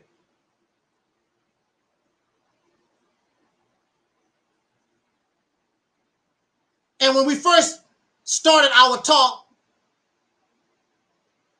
we said parental discretion is advised.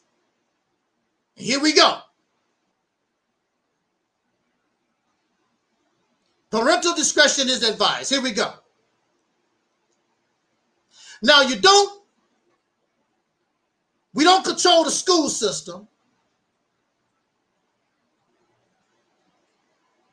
We give our young boys no manhood training at all.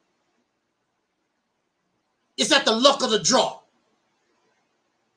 The public school system was not designed to make a man out of your son, black woman.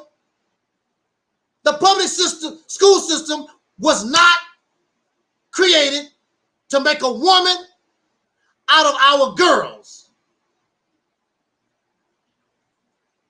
That's not what it was designed for. It was not designed to make good people out of us.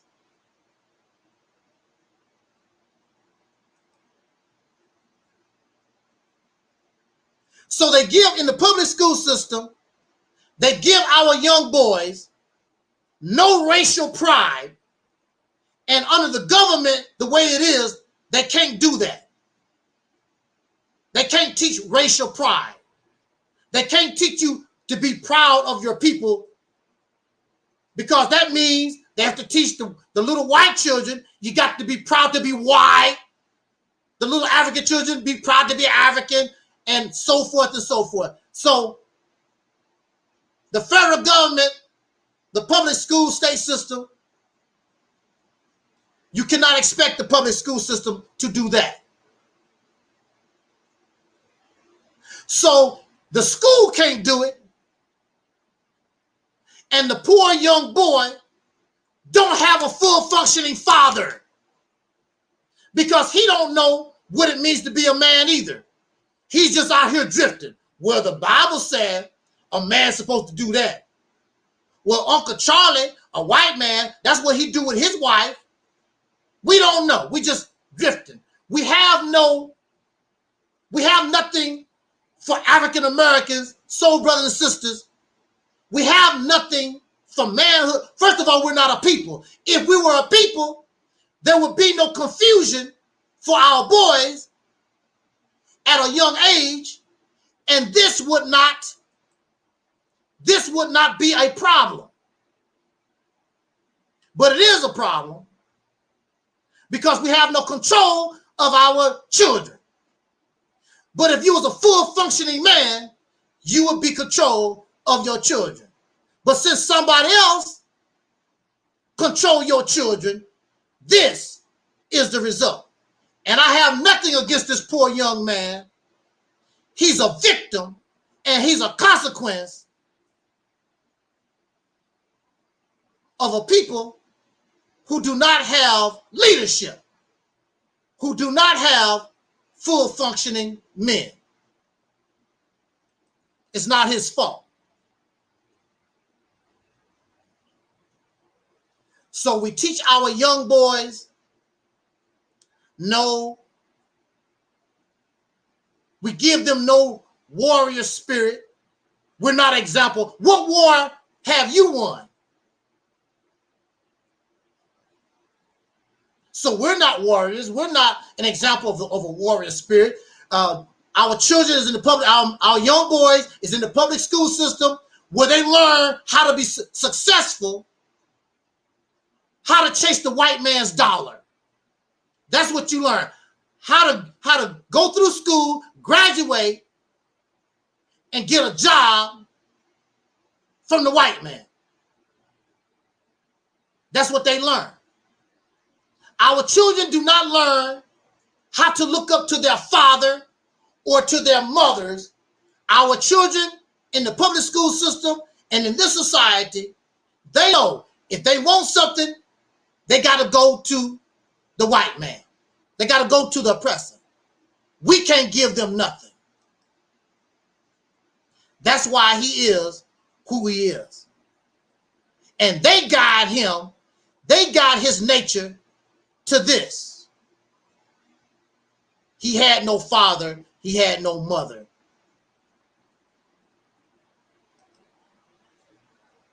To protect him from the predators. That's why Little Nas exists. He had no protection from the predators. Okay, so since we give our boys to the public school system and everybody else, the drug dealers, the gangs and whatnot,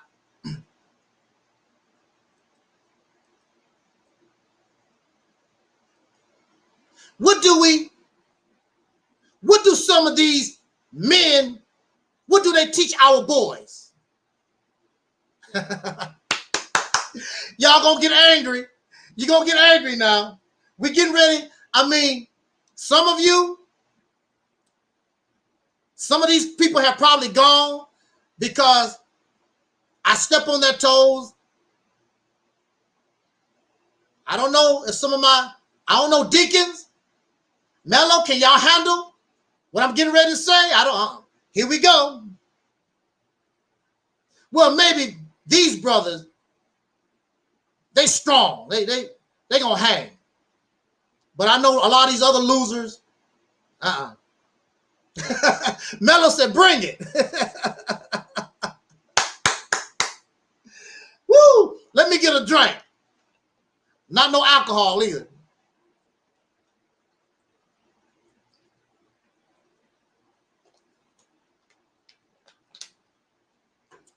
All right, let's do this.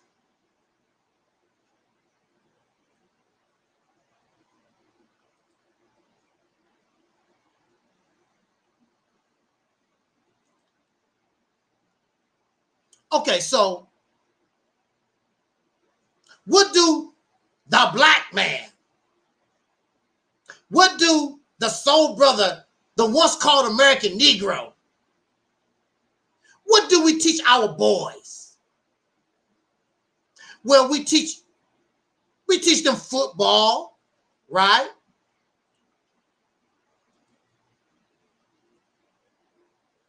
We teach them basketball. And like the brother said earlier, we teach them how to sing and dance, rap. Some of y'all might even teach them how to shoot a gun. Bang, bang, bang, bang.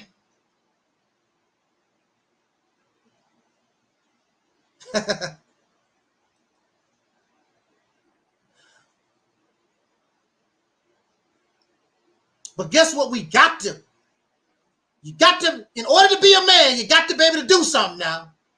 Got to put that in the young boy's head.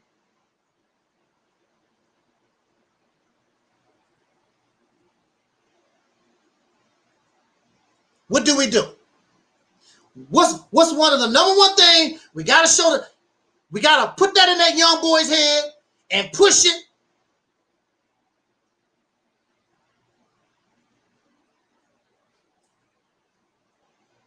I'm going to tell you. Damn, nobody can guess.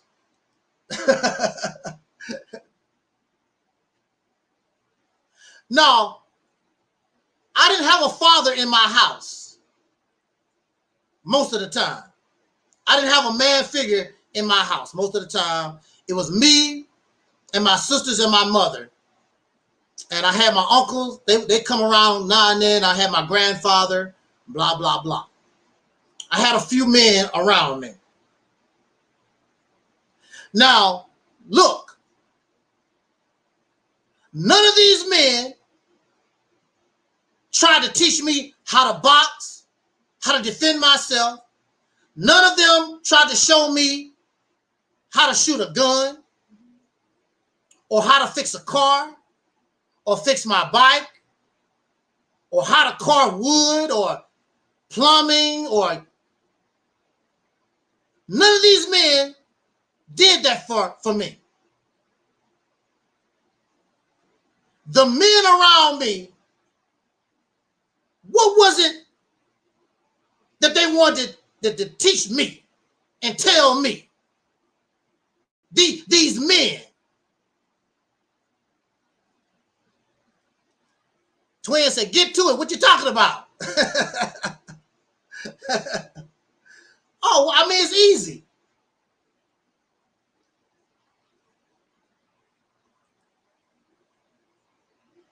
These men couldn't teach me nothing, but one day, one of these pitiful, low-life suckers came to me, and they said to me, have you got some pussy? You get you some pussy yet? He didn't ask me, can I read and write? He didn't ask me, how's my math? How's school? He didn't ask me, can I fix a car? He didn't ask me, could I box? He asked me, you got you some pussy yet? That's the attitude has not changed in 2021. Getting you some pussy.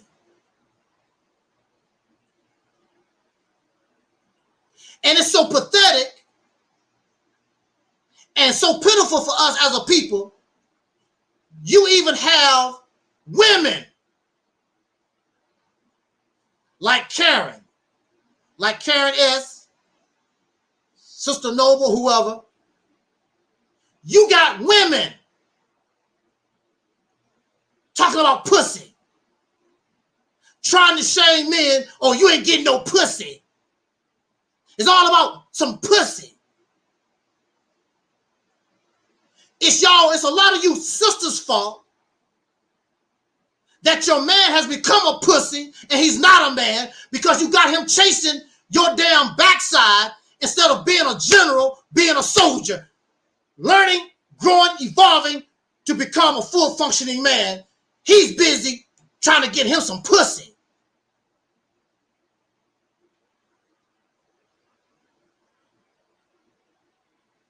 Now, this is the thing about it. Now, the thing about it is, that's natural. That's natural for the male to be attracted to the female. But there's something called overindulgence. Drinking too much liquor can kill you. Eating too much food can kill you. Did you know farting too much can kill you? Overindulgence of anything can cause you serious injury or death. So it's all right. It's natural for us to want some pussy. That's natural. I wouldn't be here if somebody didn't want some pussy. And the female wants your penis. It's natural. But we overindulge. And we make that a priority rather than other things that mean more for our progress than getting some pussy. So you will find this boy, he's a man in the strip club. Go ahead, baby. Take it off. Take it all off. Yeah. Go ahead. Take it all off. Go ahead. Show me some cleavage. Go ahead. I love that. Go to the prostitution house because I got to have me some pussy. That's my only function. Because I'm not a full functioning man. I have no purpose. I'm not part of an army. I'm not building nothing. There's no purpose in my life except trying to get some pussy.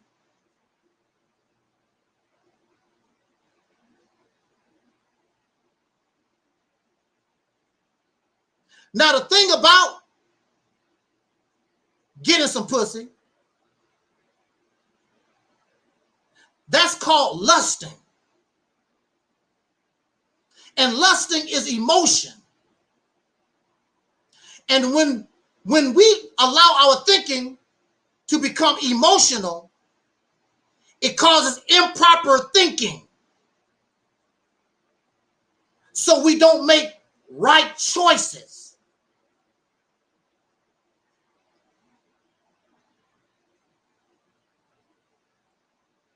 Because you just want some pussy. And that's all you think it takes to be a man, is make some money. Look, baby, I got some money. Give me some pussy. That's all these brothers. I don't care if you poor or you Jay-Z. I just got some money. Give me some pussy. You have no other function. You have no other purpose. You have nothing else in life that got you chasing pussy. Even the women. And then you sisters, you want a full functioning man, but you got him chasing your pussy. Instead of being a warrior and a soldier and doing what is appropriate in order to give you your own nation, your own laws, your own policies, your own resources, so he can earn the pussy. You give him your body and he has not earned it. We as a male black gender in this nation, we have not earned a woman, period. We have given her nothing. She has no resources. She has no land. She has no nation. She has no schools. She has no hospitals. You make babies and she got to go to the white man's hospital. You make babies and you got to get your milk from the white man. And then when she tells you that you're a failure, you get angry and upset. Right, no freedom. She's still a slave, living with the oppressor, going on 100 years. You're not equal here. Either we're going to be equal or we out of here. One or the other. But you want some pussy.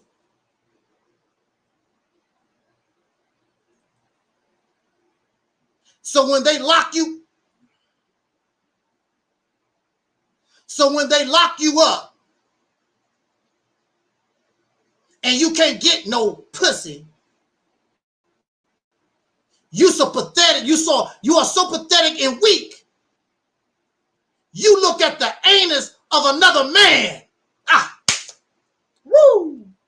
And then you wonder why this brother exists.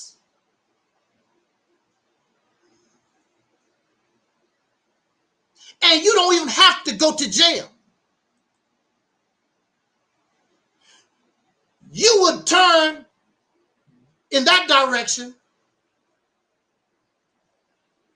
and you don't even have to go to prison. I saw a brother making excuses for our failure. Well, you know, slavery, they did this, and it's so much pressure. It's so much pressure on the black man and the slavery. This is 2021. You ain't no damn slave.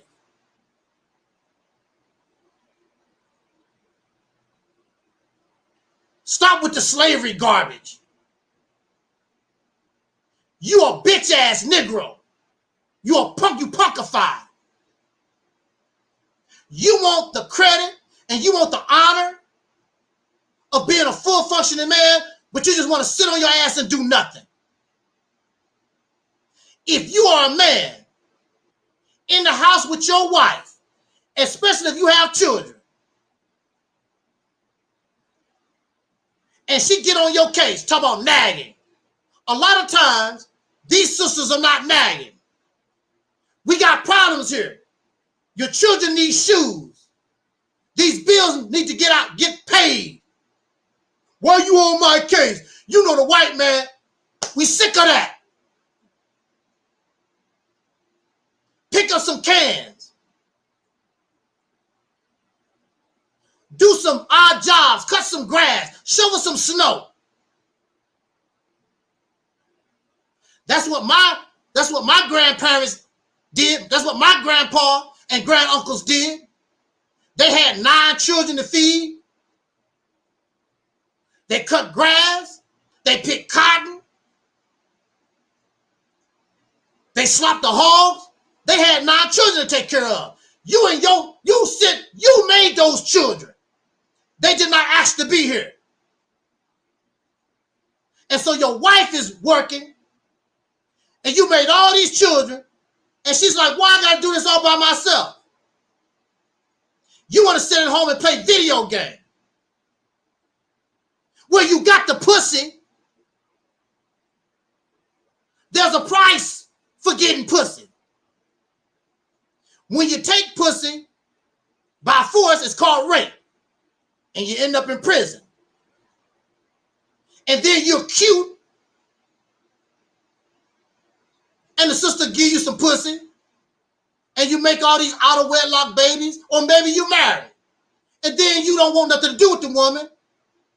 And you pay child support. Well, even if you marry and have a beautiful family, there's a price you pay when you getting pussy. Unless you buying a prostitute. Give her $10. Give her $200. Get you some pussy. Go on about your business. Except you might have an STD. You might get AIDS. You might get some disease. But that's the chance you take when you gamble because you want some pussy. There's nothing else you have in your life.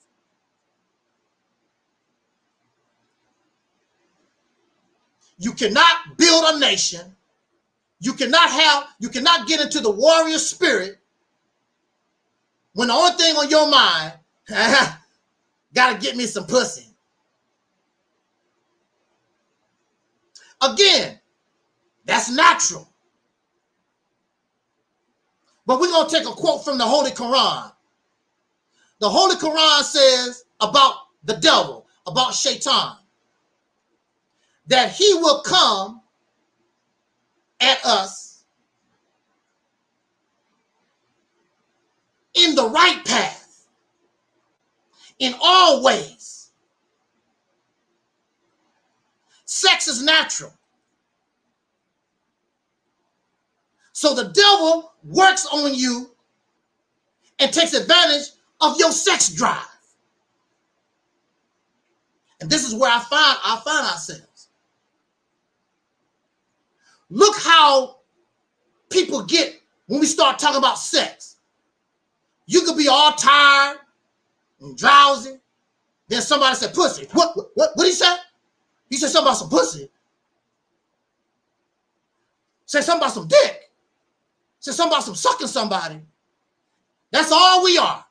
Pussy, dick, sucking and licking and lapping. That, licking, that. Licking booty. Drinking pee-pee and eating doo-doo. We become some savages. And you got the nerve to talk about this guy? You ain't no different.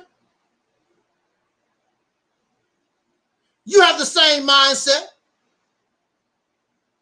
But you justify what you do because you said, I'm married now. I can do anything I want to with my husband.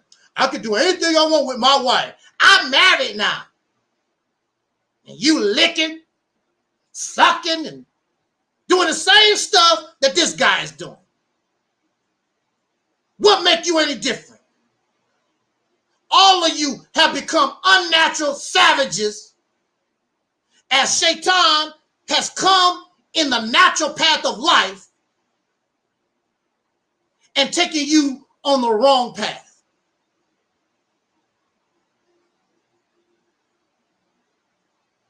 And your mind is infatuated engulfed with sexual garbage 24 hours a day. You cannot be a soldier. You cannot be a warrior with pussy on your mind. It's not going to work. Sex is a powerful emotion. It's a powerful drive. I remember I did an experiment with myself. I was trying to do some work, some kind of papers. And I don't know why, what made me think of this, but I came up with this experiment. Because I was doing pretty good. Whatever the work I was doing, I was concentrated. I was spot on. I was doing what I need to do. Then I decided, I picked up the Jet Beauty of the Week. Remember Jet magazine? I don't know if they still sell Jet magazine, but I got one of those Jet magazines, Jet Beauty of the Week. And I turned it to the sister in the bathing suit. And I turned it there and I put that in front of me. And I did an experiment. Because I already knew I was on point. Whatever it was, I was doing it. And I wanted to see, just because this woman is in a bathing suit and it's a picture. It's just an image. It's not real. I'm going to put this image of this woman. I'm going to put this image in front of me and see what happens.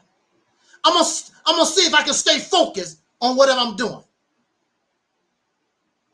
I failed. I began making mistakes. I couldn't concentrate because my eyes, I kept wanting to look at this image. This woman's breasts, the shape of her hips. I couldn't stay concentrated. If you are a revolutionary, if you talk about black liberation, you cannot have your mind on the pussy. It takes your mind off. That's why when you go back and look at some of these ancient cultures, the Roman Empire, the Vikings, and even some of these African cultures that have had a reputation of being warriors, there was no pussy. Matter of fact, in some cultures, the soldiers are actually castrated. What they call, help me out, deacons, it's a word for it.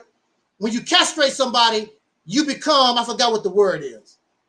In some of these cultures, because your job is to be a warrior. Your job is to fight. You should not have no interest in getting no pussy. Some of the weakest soldiers, now, when you look at America, you think America has brave fighting soldiers. No, America has incredible technology. Those soldiers, their mind is on pussy or anus. Every year, women in the military talk about how they have been raped in the United States Armed Forces.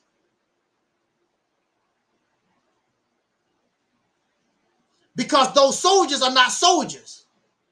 They can work the equipment or whatever, but their mind is on pussy. If you're a warrior and a soldier, your mind cannot be on the pussy. It takes away. There was something in the boxing world that they tell you. Do not get pussy before a fight. I believe when Mike Tyson, in his first fight, his real first loss against Evander Holyfield, they said he got some pussy from Robin Givens. and he got his ass whooped the next day. Because thinking about pussy make you weak in the mind. And physically, it drains you. Or was it Buster Douglas? Yeah, it was Buster Douglas. Yeah, you're right. See, it was Buster Douglas. Right, it was Buster Douglas. When Mike Tyson, the rumor was Mike Tyson got him some pussy. Don't know. Mike Tyson got him some pussy. You don't know what you're doing. Before the fight. And Mike Tyson got his ass whooped the next day. Because pussy, as many of you men know, physically it drains you. Physically. Oh yeah, he sure did. That was the beginning of the end of Mike Tyson. He starts suffering losses. I mean, you're going to lose sooner or later anyway, but he lost because he got him some pussy. I guess it was worth it, eh, Mike? Then next thing you know, he got rape charges against him. Wow. It's all about, got to get me some pussy. You know, I don't care what happened in my life. I just got to get me some pussy.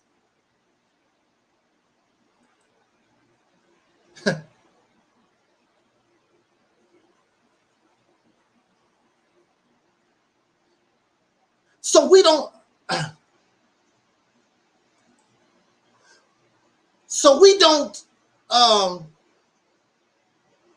we've never had full functioning men. We never had warriors.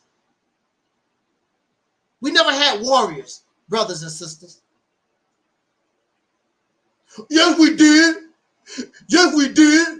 We got Malcolm X, and we got Dr. King, and we got Elijah Muhammad, and we got Noble Jew Ali, and we got Minister Farrakhan.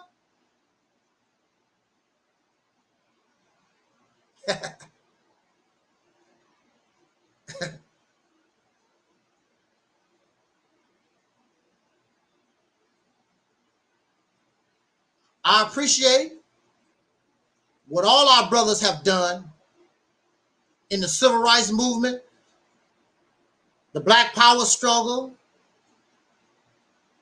Marcus Garvey and Noble Jew Ali, and the list goes on, and Huey P. Newton,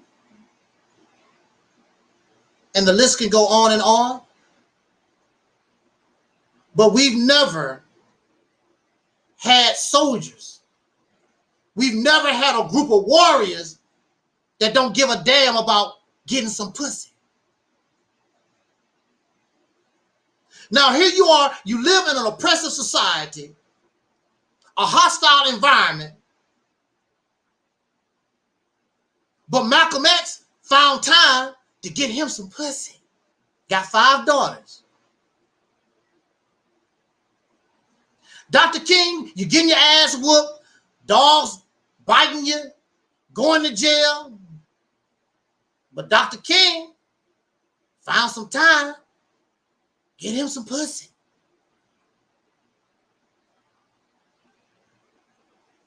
It's all about getting some pussy. And see, you sisters don't want any warriors because you're comfortable in your oppression. Because if you really want your man to fight, if you really want your own black nation, if you really want your own, you're going to have to tell the brothers, if you don't get that from me, I ain't giving you no pussy. But you can't do that because you dickified. You penisified.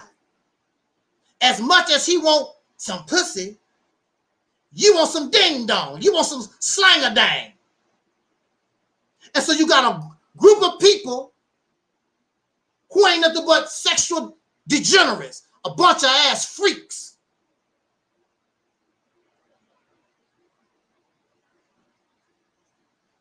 You're not fully functioning men, and you're not fully functioning women.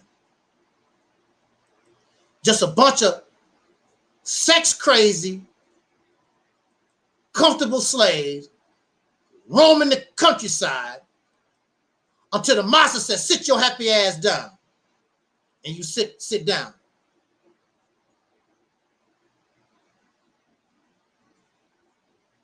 And so they will not come here to the Reality's temple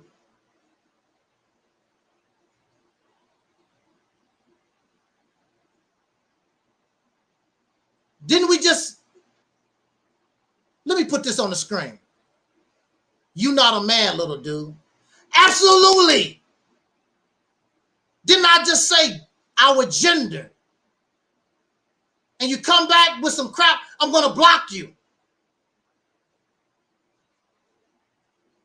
We're not as a gender. I did not exclude myself. I accept the reality.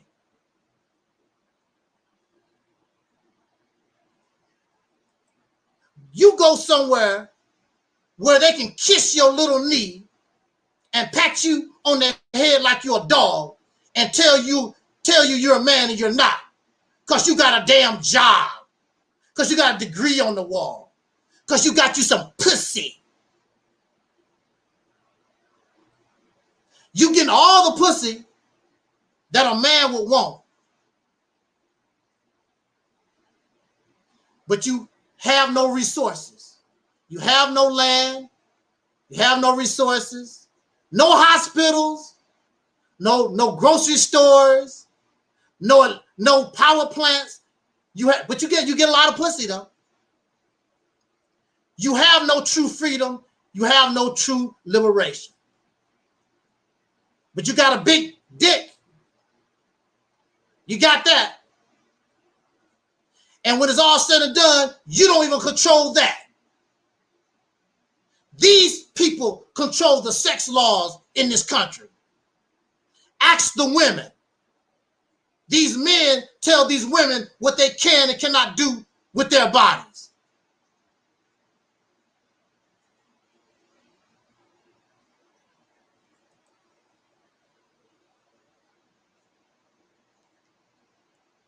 And I will say this in conclusion. You sisters, you women, you should want your men and your boys to come here. You should want that. Because out there, those men, you're not even human. You're just pussy. That's all you are.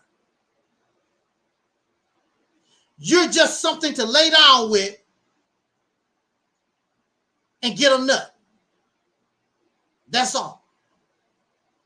They don't even view you as human beings.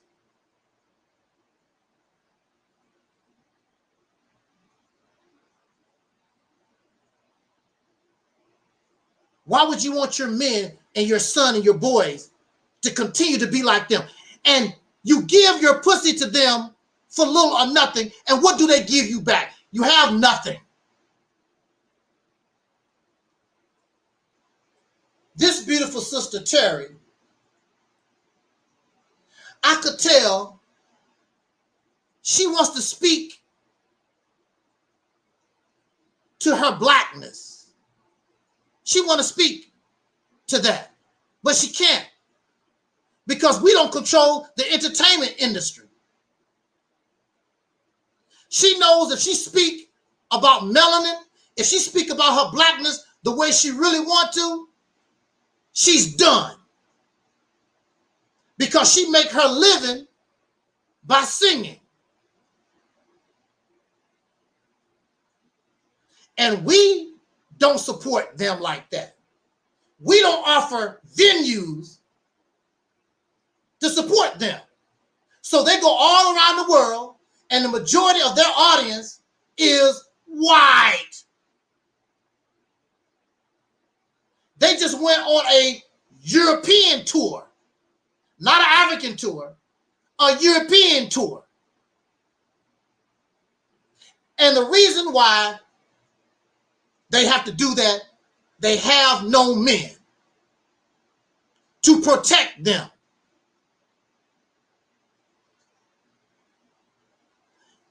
They're nothing but pussy to us.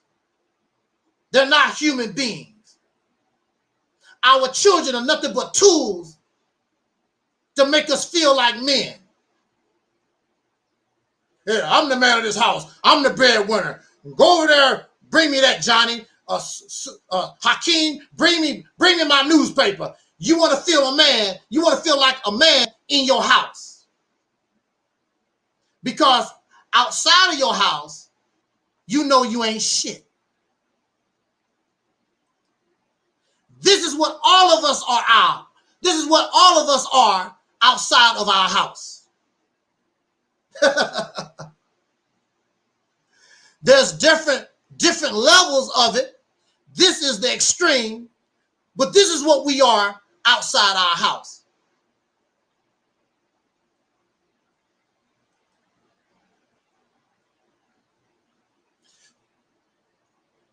So you want to feel like a man.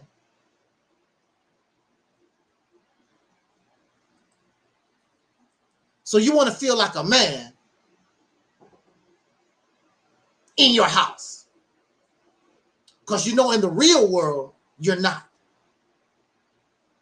But again, that's because we're not full functioning men. Because full functioning men understand we need to have an army. We have to come together. We have to have a specific plan, purpose, and a goal. Set up that army, and that army,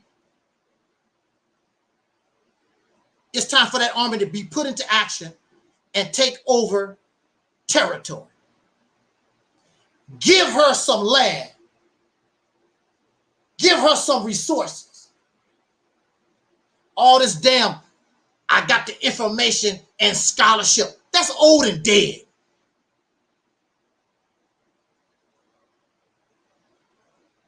That's no longer acceptable. All this babyfying men and cuddling. And the white man do this. And the slavery. We are 100 years from slavery.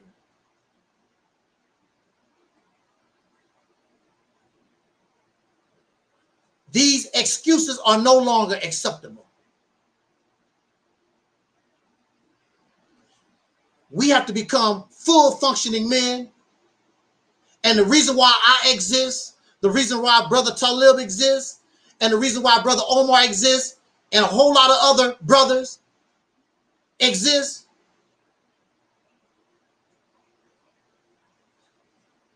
because we've learned from our experience so that you can do better than us and you can become full functioning men. I remember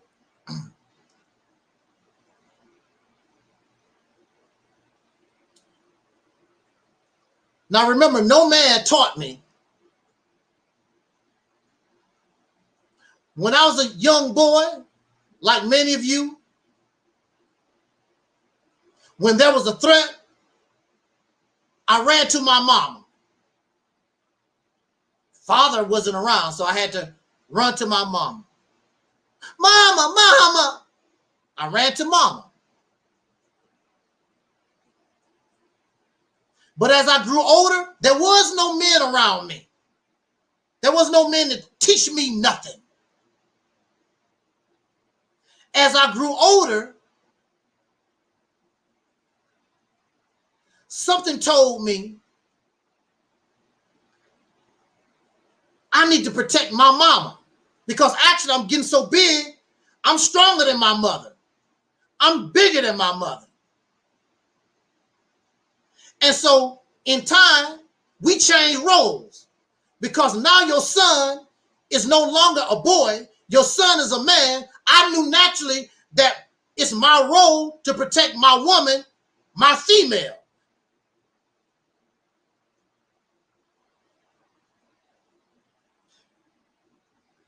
One of the things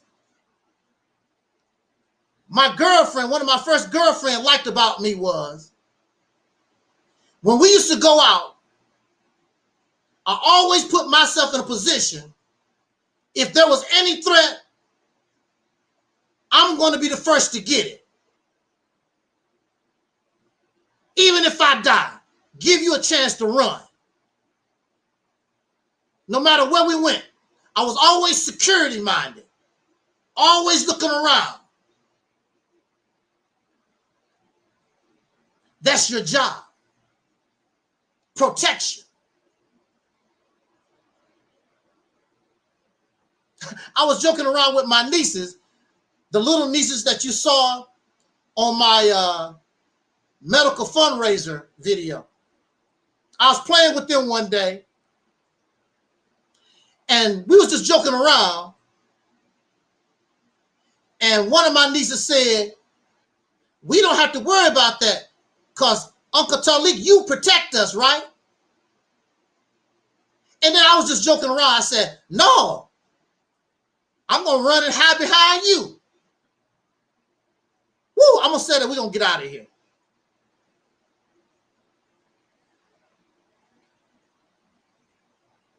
I'm going to repeat that again, just in case you didn't hear me. You didn't hear me. My niece said she don't have to worry about that because Uncle Taalik is going to protect us. And then I said, jokingly, no, I'm going to run and hide behind you. Do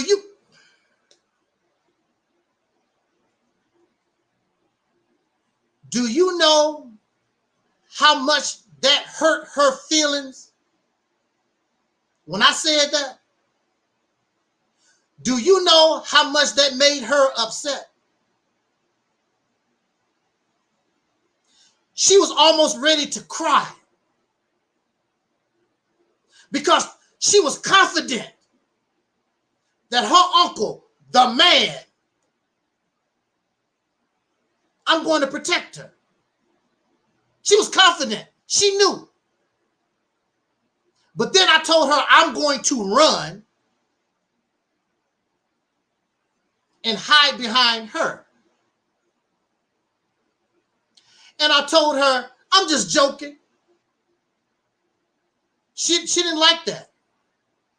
She did not like that as a joke. Yeah.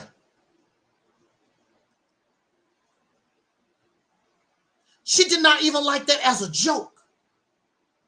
I'm going to tell you. Now, that was a few years ago. Till this day, she don't like that. She didn't like that interchange we had. I think we got Brother Taalik trying to get in here.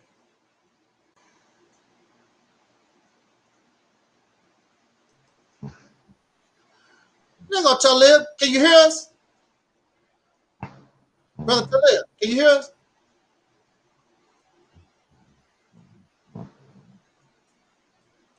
Taalik, I guess he can't hear us. You're going to have to get him on speakerphone. We hear him, but he can't hear us, I guess.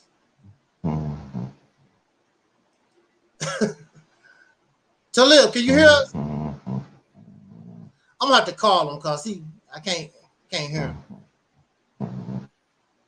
Let me call him. Let me call him.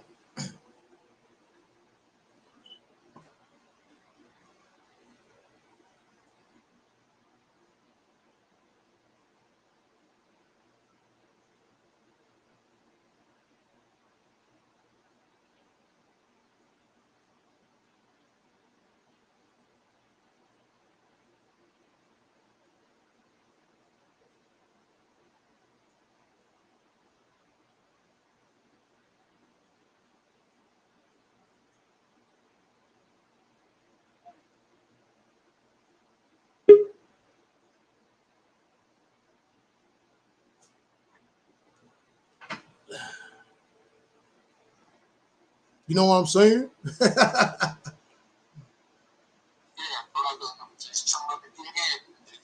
Yeah, I'm gonna have to. Yeah, I'm gonna have to do the speakerphone thing again. Okay. But I was just finishing up what I wanted to say. You can talk to us real quick. What is the topic now? Pro-blackness and this Aboriginal stuff have not produced strong black men. Okay, if I get corrupted with a fucking card, that means I gotta handle some business, but I'll be join you aboard at this time. Okay. Yeah, I was just finishing up what I was saying. I was telling people about my niece, and she was angry when I told her that I wasn't going to protect her. And she did not like that, even to this day. Because I'm the male, I'm the strong figure. And she's a little girl. She's expecting me to protect her at all costs. And I will say this, I'm going to turn the mic over to our brother Taalik. Don't you think if our women were in their right mind, which they're not, they should feel the same way as my little niece looked at me? Disappointed. We offer them nothing. We don't protect them. We give them nothing. We're a big disappointment. And the reason why they cuddle you, a lot of these sisters do, because they feel sorry for you because you're so damn weak.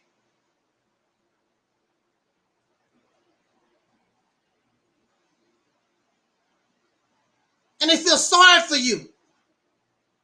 And they want you to be happy. Oh, don't worry. That's a bad old white man. You know, slavery did this to you. Yeah, this is bad. They help you make excuses, but what you don't understand is the babysitting and the coddling and the kissing of your brothers. You're making them weaker and weaker and weaker. And this is the result. And it's not going to get any better. And so we have pro-blackness, and we have Pan-Africanism, and we have this Aboriginal stuff, and you're not able to make full functioning men. You got men that put on a costume, but they're not really willing and able and dedicated to function as full functioning men, because as far as a full functioning man is concerned, just like Sister Tasha Fierce said in a video a few months ago, she said it would be more honorable for us to go extinct than continue to live in the manner that we live right now. It's more honorable to go out of existence.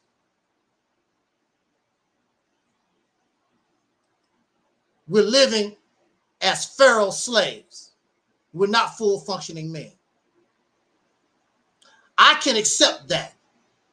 And since we here can accept that, we can evolve and progress and work on becoming that warrior. Not just talk about it, but be about it, becoming that warrior and that soldier, and that these women, that the sisters need in order for us to progress as a people. If the only thing you want is some pussy, this is all you're going to get. And guess what? That's what they call you. Black man, a bunch of pussies. You act like pussy, you get a lot of pussy, and you get called pussy. So enjoy being a pussy. You're a black power pussy, a Pan-African pussy, Kemetic pussy, black Christian pussy. Well, at least you got your full recommended daily allowance of pussy. We got to do better. I know a lot of sisters don't like to hear this either, because they are guilty of babysitting men. We don't do that here. Take your pussified ass, man or woman, and roll out. Enjoy your life and continue making men like this. Now, again, this brother is to the extreme, but y'all not too far from. You think you different. You ain't too far from. You do the same kind of stuff that this man do behind closed doors. He has no land, no resources, don't give a damn. You don't have no land resource. You have no control. You have no power. What make you think you better and different than he is? The only difference is, physically, he don't want no more pussy. I'm going to turn the mic over to Brother Talib. And Brother Talib, you take us out of here. Yes, when you finish. Yes, sir. Yes, sir, brother. Yes, thanks once again for inviting me on the panel. You're welcome. And once again, peace and shout outs to those as I text in the chat Yeah. room. And also, man, this is a good topic here because,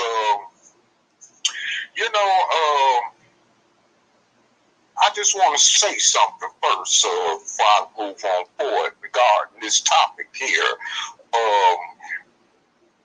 I had a so-called relative, biologically by blood, who used to always, kind of call me out my name, getting pussy. Oh, yeah, right. This and that. Mm-hmm. You know what I'm saying? And, this individual ain't nothing but a, whore. Uh-huh. He's always been one, and he's always been a weak one, as far as I'm concerned anyway, But neither here nor less, I have to say that I've come into contact over the years with brothers, whether they was in the conscious community or whether they was outside the conscious community. And I'm talking about soul brothers, of course. Uh-huh. And all they center their attention around is getting pussy. Right. I don't care what they do, whether it be on the jobs, the school, or whatever they doing. You know what I'm saying? Or even if they into some so-called black conscious teachings or whatever, or even the Christian church, of course, they always talking about pussy. Right. I'm married, or I'm getting ready to marry this girl, or I'm getting ready to, have kids with this woman, and and I mean, I'd say maybe about 70% of the conversation when I was around brothers, when I was doing time, was centered on pussy. Yeah. Of course. Mm-hmm. You find white boys that was among the prison population. They didn't even talk much about pussy as brothers did. Mm-hmm. That I could remember, you know what I'm saying? Mm-hmm. Even Mexicans, other groups of people, were brothers. And then, fast forward, on this side of the fence, you get the same thing. Yep. You see what I'm saying? Mm-hmm. They constantly talking about pussy. I mean, goddamn. First of all, brother, you've been saying this since you come out of your own mothers. Yeah. You see what I'm saying? Yeah.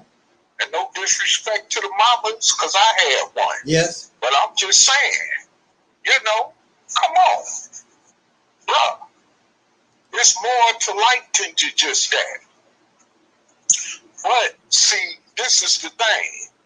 like I heard somebody say yesterday in the video, your brain, you so much caught up in the pussy that you don't think about your economic or financial situation, which is why you bring children into obscure positions. You see what I'm saying? Right. Into insecure positions to where they end up being just and not undesirables in society. You see what I'm saying? Right. As a result, because you're bringing them into poverty, you're bringing situation all together that's not conducive for their habitation. You see what I'm saying? So right.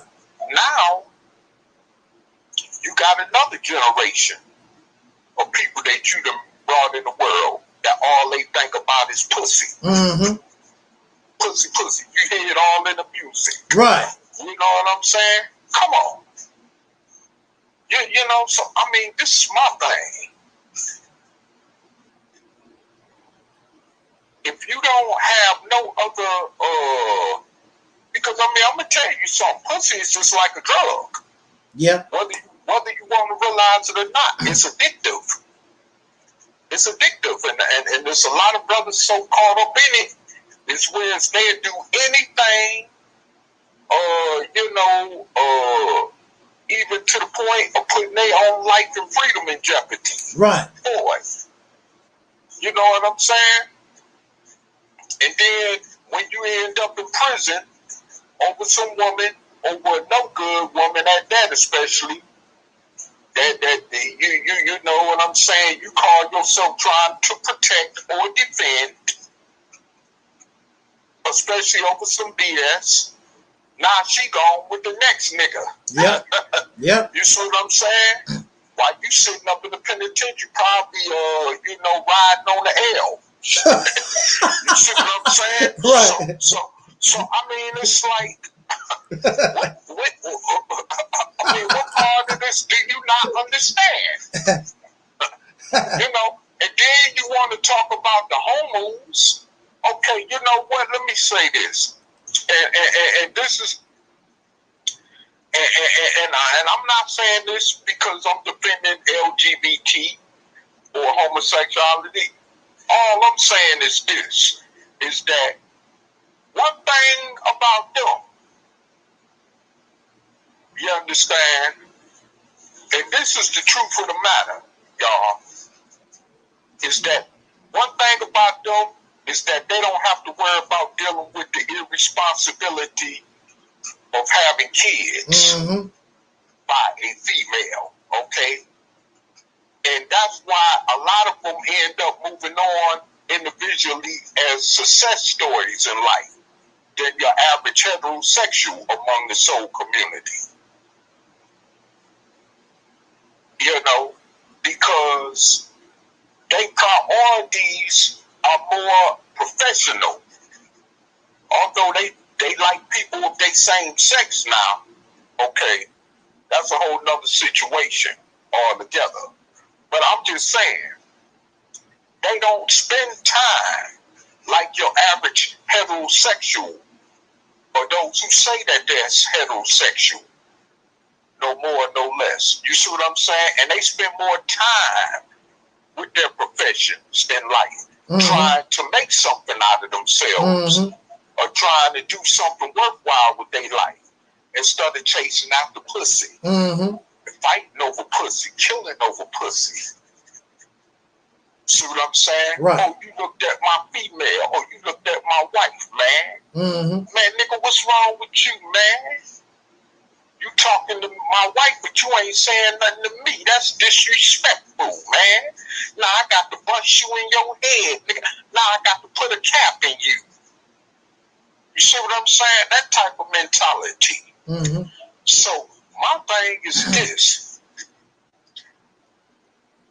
You have a lot of brothers, and this is why a lot of brothers who end up in the penitentiary, you know what I'm saying, because they end up also becoming homosexuals while they in the joint if they already wasn't one, because of their insecurities when it came to being so sexually emotional. You know what I'm saying?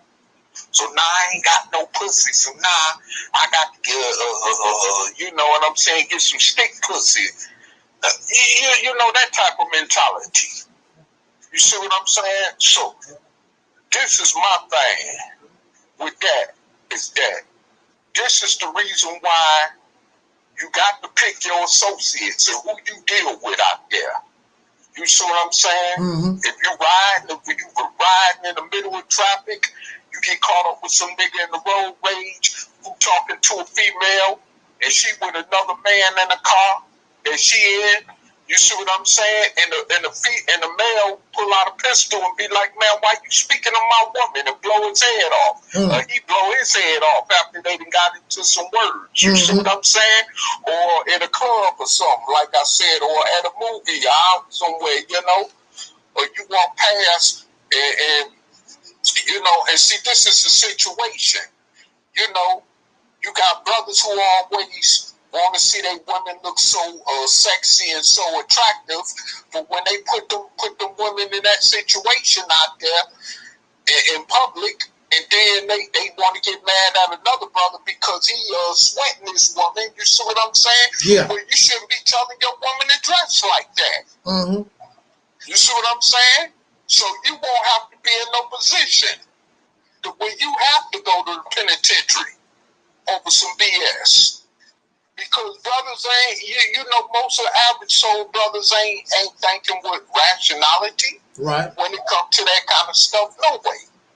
So my thing is that you know, I don't know, man, what to say about that. As far as brothers, you know, when it comes to their priorities in that manner, you know. But unfortunately, you know, going back to the struggle, you know, this is why we're nowhere as men, because we're so caught up in that. Yeah. You know, this is why the Caucasian don't respect you, because you don't protect your woman, and because he see how much you disrespect your woman. So he feel like, hell, when you disrespect, I keep doing. You see what I'm saying? Yeah. And so this is what we dealing with. You know, but yet, you know, brothers, you know, and I'm be honest with you, because I'm kind of guilty of it. I used to I fantasize and want to go to Brazil or you know what I'm saying, some other country like the Philippines to chase after a foreign woman, like brothers on O'Shea Jackson and brothers on his channel. Right. You know what I'm saying? Yeah. But you know what? At the end of the day, the reality is my woman is right here in America. And that's all I need. It's a soul sister. Yeah. As far as a woman is concerned. You see what I'm saying? I'm not going way across seas or from here to another continent chasing after no pussy that could get me killed in the process too. Because there's a lot of brothers who leave. There's some brothers leaving America, going to places like Brazil and Colombia, getting killed over pussy. Because they chasing after foreign pussy. You see what I'm saying? Going over here in Puerto Rico or the Philippines or Japan, they chasing after pussy. Yeah. Next thing you know, you ain't hearing from them no more. Why? Well, we know. All in the name of pussy. You know, you put yourself in in all kind of crazy situations. You know what I'm saying? Over some pussy. I mean, you might as well just, for those of you that ain't got a drug problem, you might as well have one because it ain't no different. You know what I'm saying? What you chasing after pussy? You know, that's an addiction. Yeah. You know how many people in prison over domestic violence concerning pussy? Right, right. Just as much as people that's addicted to crack cocaine and heroin and meth and all that, that's in prison.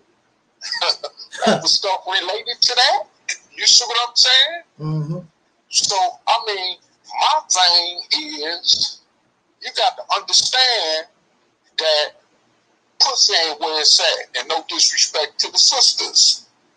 But the sisters truly in their back mind would rather you not, concentrate on their putty cat. Right. You see what I'm saying? They would rather you get busy working on being a man and protecting them and them children for real. Absolutely. From this hostile society and world we living in. See, that's what that's all about. You see what I'm saying? As a matter of fact, like somebody say, that's the best game in town. You know, while you talking about trying to run game up on some pussy, you see what I'm saying? Right. That's the much more better game in town. You see, so the thing about it is that you understand, it's that you got to get your priorities straight, brothers and sisters. You got to get your priorities straight, unless, like someone say, you will just be better off going extinct. Absolutely. You know, and yeah, I heard you speaking about brother Mike Tyson. Yeah, man. That's one primary example, man. Oh, man, he could have been even great at his what he was good in, you know, had he not got caught up in pussy. Right. Not mind you, Muhammad Ali. I mean, he wasn't no, perfect saint either. No. Because even when he was in the Nation of Islam, he was getting caught up going from pussy to pussy. Yeah. Yeah. you know, even cheating on his wives and stuff. And we know that. You see what I'm saying? So that's no secret, brother. You know, and I mean, you know, hey, and a lot of them got caught up. Sugar Ray Leonard got caught up like that. There's a whole bunch of them, you know what I'm saying? Chasing after pussy, you know, Aaron Pryor. Of course, he had a much more serious, heavy drug addiction that took him down than some of the others. But I mean, you know, who else I could mention? Even Evander Holyfield was caught cheating. You know what I'm saying? You know, there's a lot of the brothers. You know, Jack Johnson, the first heavyweight black boxing champion, first black heavyweight champion ever in history of boxing, Jack Johnson. Well, you know, he almost lost his life because of pussy. Of course, because he was facing after pink pussy during that time, which was a no-no in America for the black man, or for the soul man, rather than say. You see what I'm saying? So, I mean, you know, I mean, you know, yeah, the cycle continues on and on and on and on and on, you know, and when is it going to stop? You know? And of course, because of chasing after pussy, man, I done seen so many brothers get their lives snatched away. Whether it was to the grave, the early grave, or to the system. You see what I'm saying? Right. Over some pussy. God damn. Even I see a lot of brothers who come here to Nebraska, Walmart, right? You know, it ain't that much, here in Nebraska, it ain't that much soul pretty cat to go around, you know what I'm saying? Especially like Walmart, but I mean, you know, they come here chasing after these pink pretty cats and end up getting caught up and trapped up in all kind of stuff. You know what I'm saying? And I'm like, damn, brothers, can't y'all do better than that? Especially chasing after these poor pink ones, you know, that ain't got nothing. You know, and I mean, it just shows you how low their priorities is. Yeah. You know, like Public Enemy used to say, how low can you go? You know? So, I mean, it's like your priorities is just so low because you allow pussy to take you to that low level of extent. Yeah. And you wonder why you don't get no respect as men. And brother, man, damn, I wish I'd got on early with you. Because I missed quite a bit of what you were saying, but yeah, man, that's real. That's the reality of the situation, you know. And I mean, you know, I love my sisters, and I want to see better for them. But you know, I heard you saying sisters feeling sorry for brothers. I'm gonna be honest. I feel sorry for sisters because of the shit they got to deal with. Right. Because of brothers. Yeah. How about somebody feel sorry for the sisters in that manner? You see what I'm saying? Right.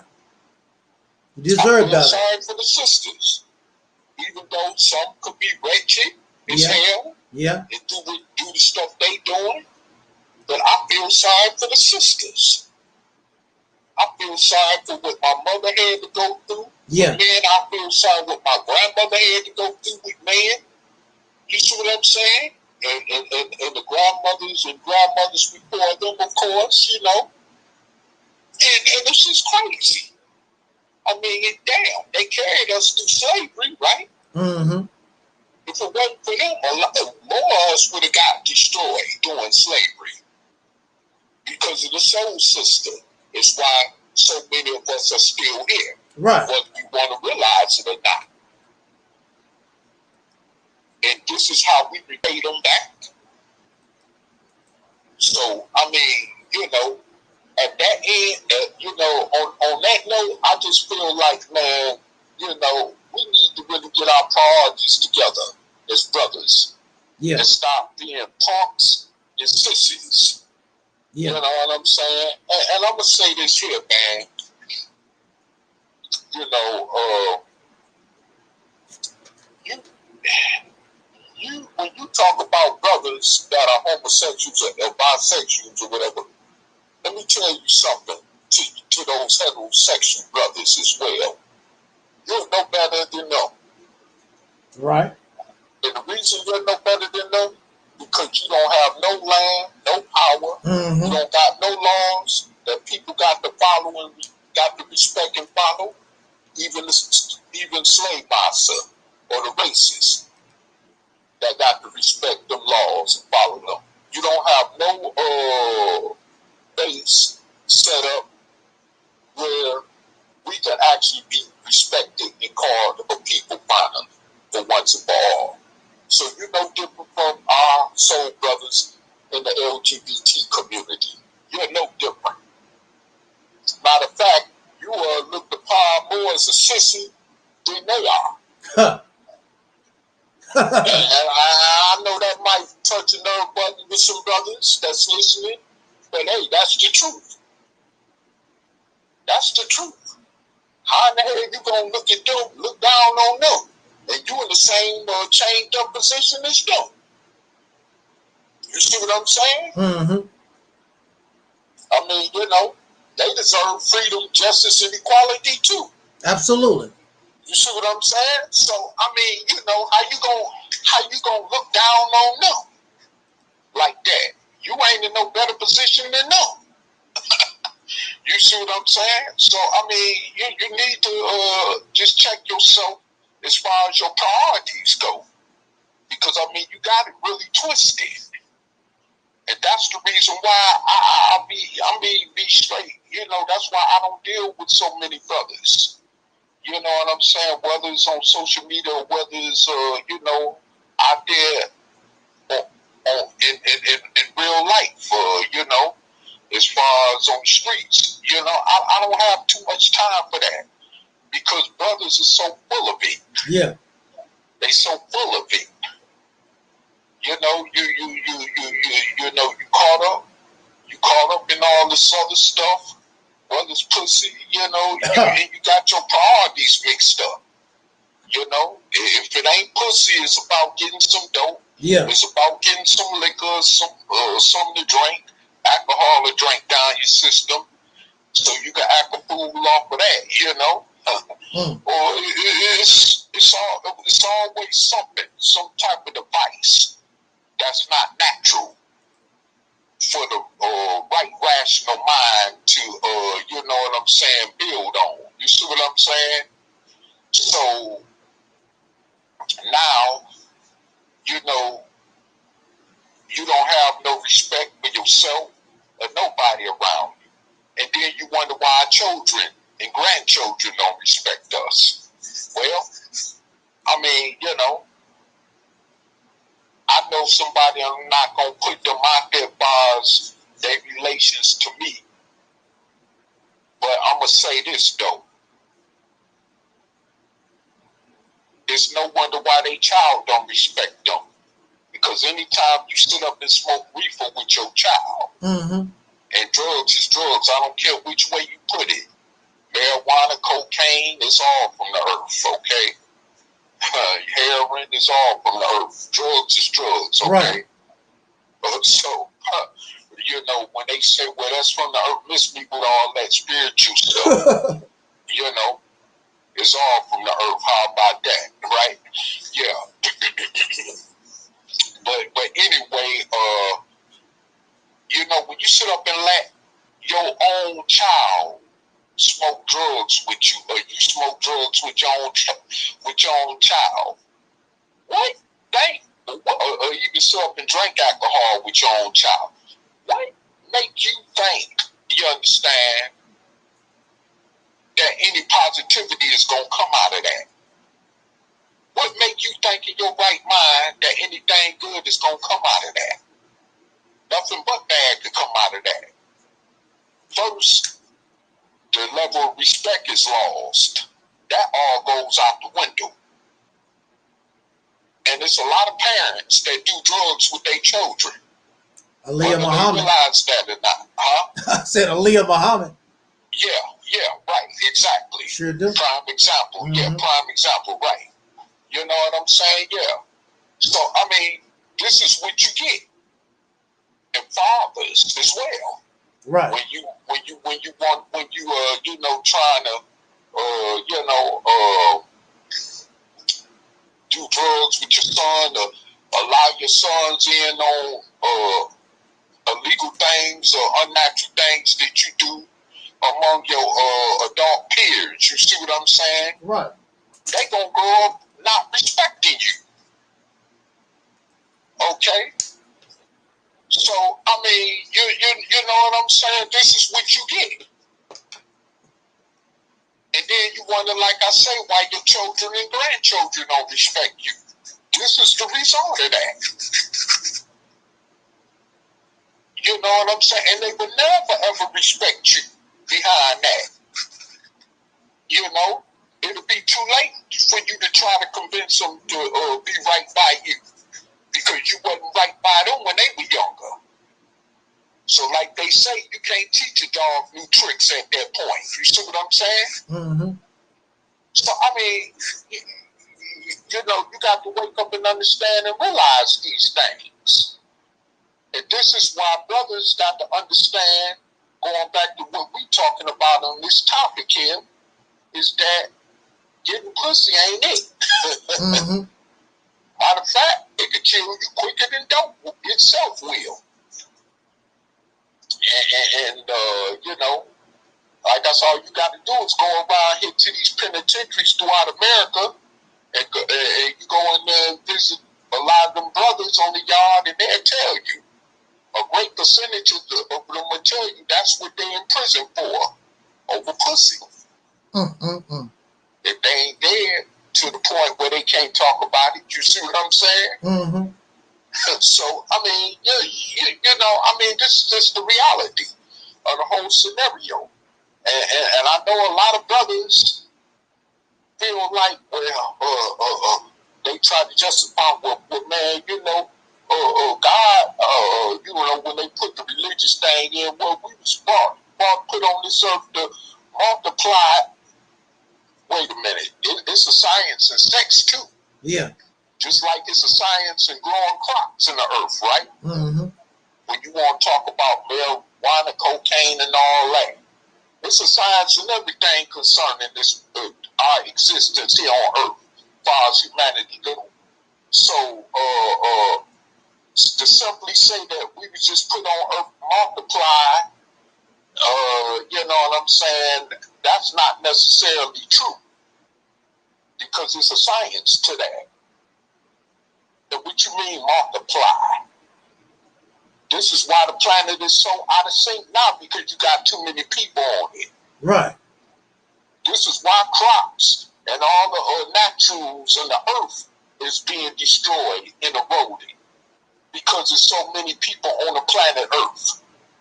This is why global warming is going on, because there's so many people on the earth. This is why weather disasters is happening, because there's so many people on the earth. It's because people are living in unnatural geographical areas, like down south in New Orleans, which ain't nothing but a bunch of swampland. You see what I'm saying? What you doing living on the West Coast where you got all the forest fires at? There's certain places we ain't even supposed to be living at on Earth. So, again, even where you live at, it's a science to that. If you follow me, if you get what I'm saying, it's a science to that. So, yeah, having sex as well is a science to that. So, no, you simply, just because you see a woman and you want to jump on her like a pony and ride her and pump babies in her, no. That ain't how that simply goes. But, you know,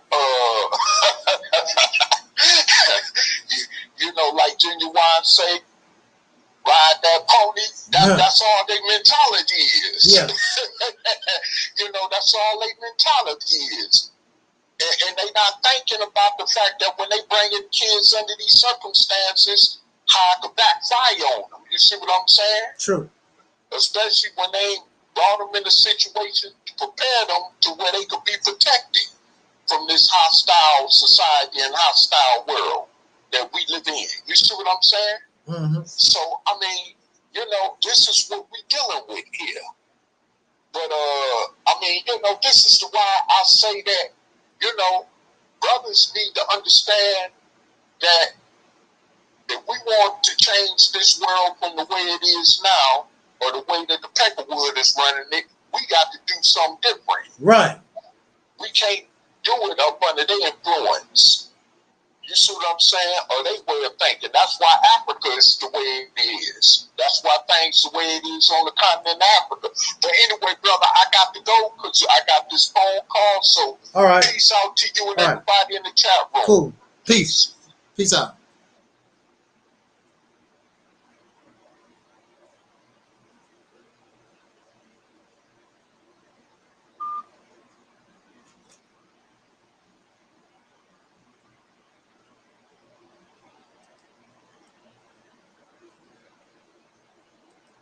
Alrighty then. I just want much appreciated, Brother Taalik.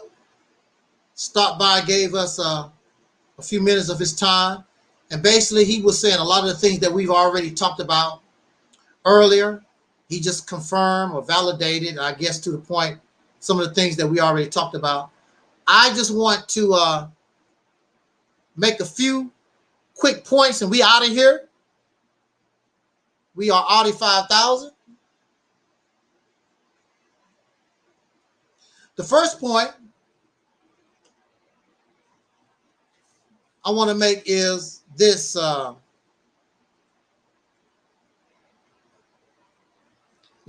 me let y'all thank Taalik real quick. Thank you. Appreciate you. Thank you. All right.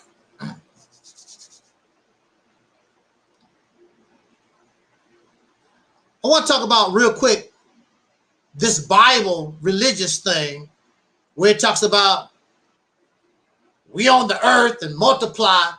That's when the earth, you idiot, it was only 2 people on the earth.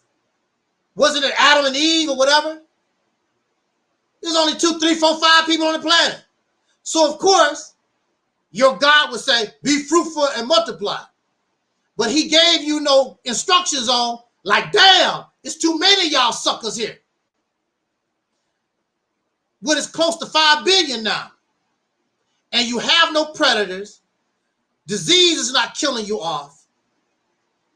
You have to have balance. And we should be wise and smart enough to have balance.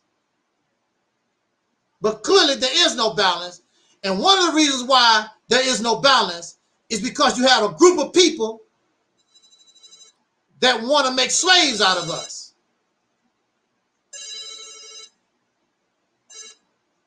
Yeah. Yes. Well, things did not go as planned as I thought they would. So I figured I'll just sit back and listen while you close us on out. Okay. Yeah, so that Bible stuff don't make any sense. Even animals, if there's a drought or if there's something unnatural, they won't breed. A lot of animals, if you put them into a captivity, they won't breed. They say, you can have me as a slave. I'm not going to bring babies into this. So would you want to have babies if you was in a house fire? Well, damn, baby, it only take a few minutes. You want to get to doing the do, the house is on fire. You wouldn't do that. We're having babies, you're having babies and bringing children into a hostile environment. The parents of George Floyd knew it. The parents of Sandra Bland knew they was bringing their daughter into a hostile environment. We all know that we were bringing children to a hostile environment. There's a good chance that not only the white man would kill your child, but actually it's a greater probability that a black man would kill your child. That's a more realistic in 2021. Now, we may not like Aaliyah Pork Chop Muhammad. We may not like Miss Flip Flopper, Miss Noble. We may not like some of these sisters or whatever. But unfortunately for us, the reason why they exist is because there has been no male. There has been no dominant figure in our community. So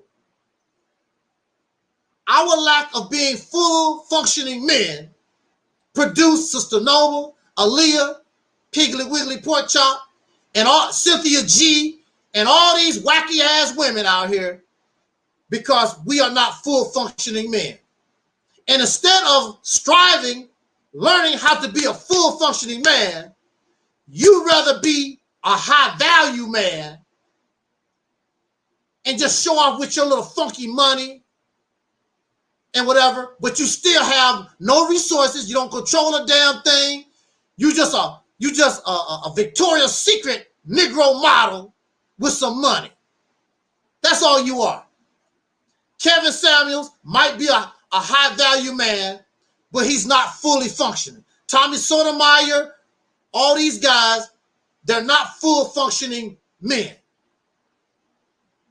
And I also agree with Cynthia G. Since they are not full functioning men, they take their wrath out on women. This is a sign of people, any people or person who have been abused.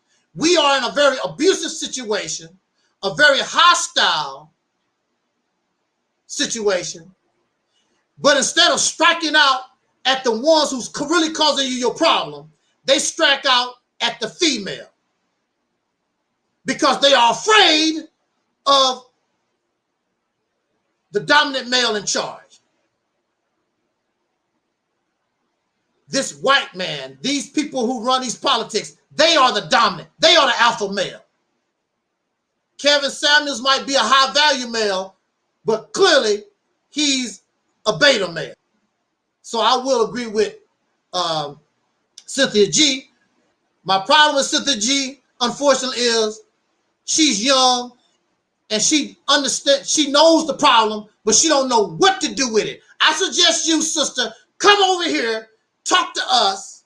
Don't be scared, and learn how to solve the problem. Not just talk about the problem, solve it. Otherwise, what are you getting out of talking about it? You getting your rocks off talking about the problem and not solving it. So you become part of the problem. Again, brothers, we should learn how to discipline ourselves, which when I was in the Nation of Islam, we were trained and we were taught discipline, not only pussy control, but how to control our eating habits and other things. However, when you get a ring on your finger, then you're justified in not having pussy control.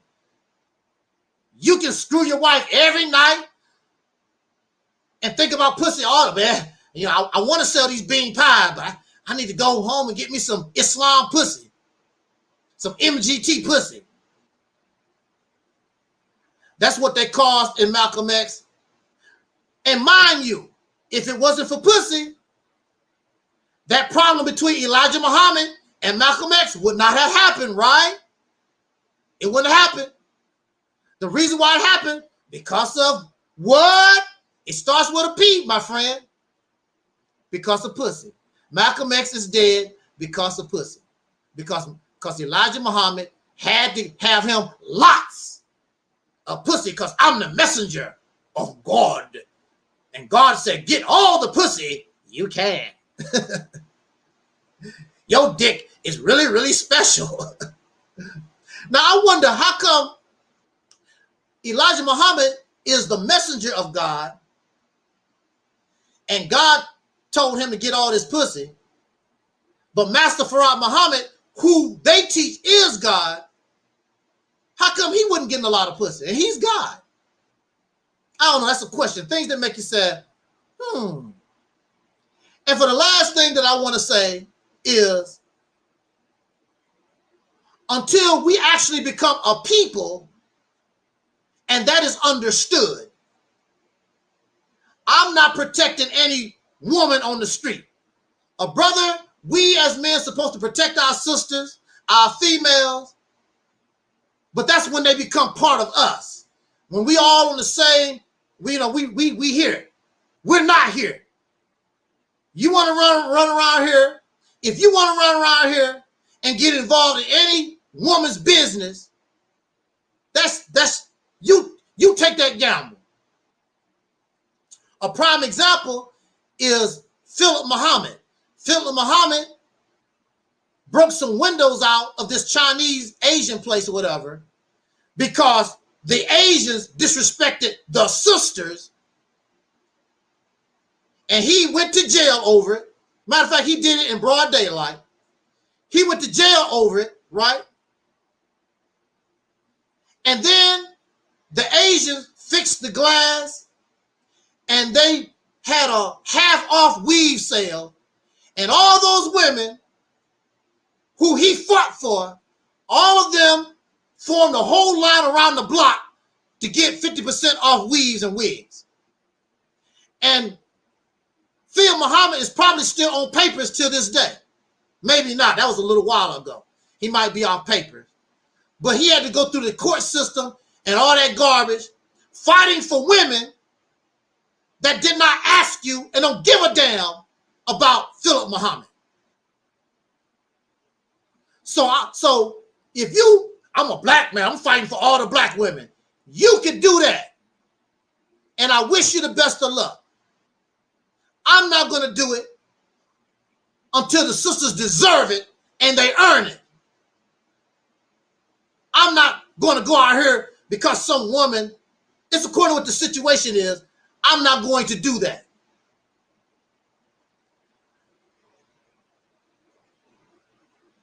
Because these women would turn right around and they would help the police against you. Yeah, officer, I saw him throw the brick through the glass.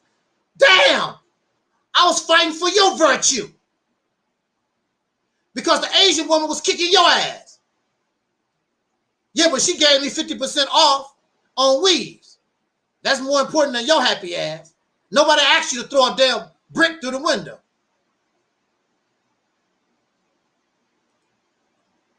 So I'm not pro-black. That's what pro-black and Pan-Africans and black Muslims, if that's what y'all want to do, be my guest. I don't do that.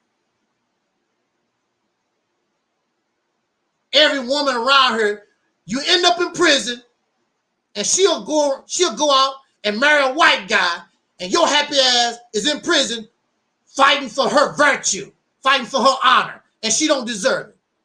When we become and understand, now that we have become a unified, understand that we're people with principles, little boys know what they're supposed to be when they grow up. Little girls understand this is what expected of you as a black woman, soul sister in our community. Then that's different. We don't have that now. And these Negroes will get you hurt. And I'm not going to jail for them. We all on our own. I'm not doing it.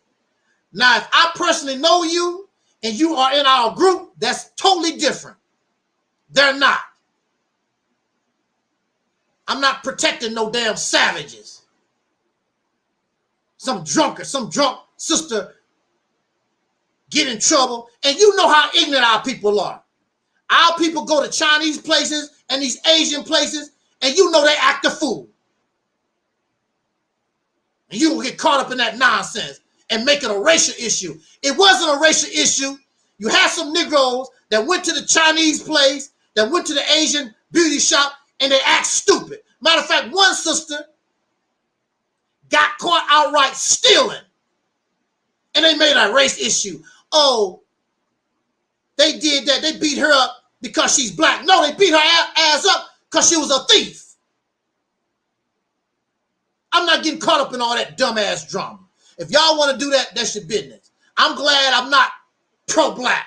I'm glad I'm not Pan-African. I don't do that kind of stuff. I'm not going to get caught up in that foolishness. These Negroes will have you go to prison for the rest of your life, and they'll still be free. Oh, that was a damn shame what happened to Philip Muhammad. Oh, not me. And none of us going to get caught up in no dumbass stuff like that. Thank you, Johnny Cochran showed up. Thank you, Johnny. And on that note, we have nothing else to talk about. We said all we got to say. We've been speaking for 3 hours and a half, so that's it. Thank you for listening. Jot down your comments. And everything that you need to know is in the description box. You can learn about my autobiography if you want to get that. If you want to cash out, it's in the description box. Subscribe to Operation Exodus Mississippi. The link is in the description box. Subscribe to our brother Talib's channel. Link is in the description box and all that kind of good stuff.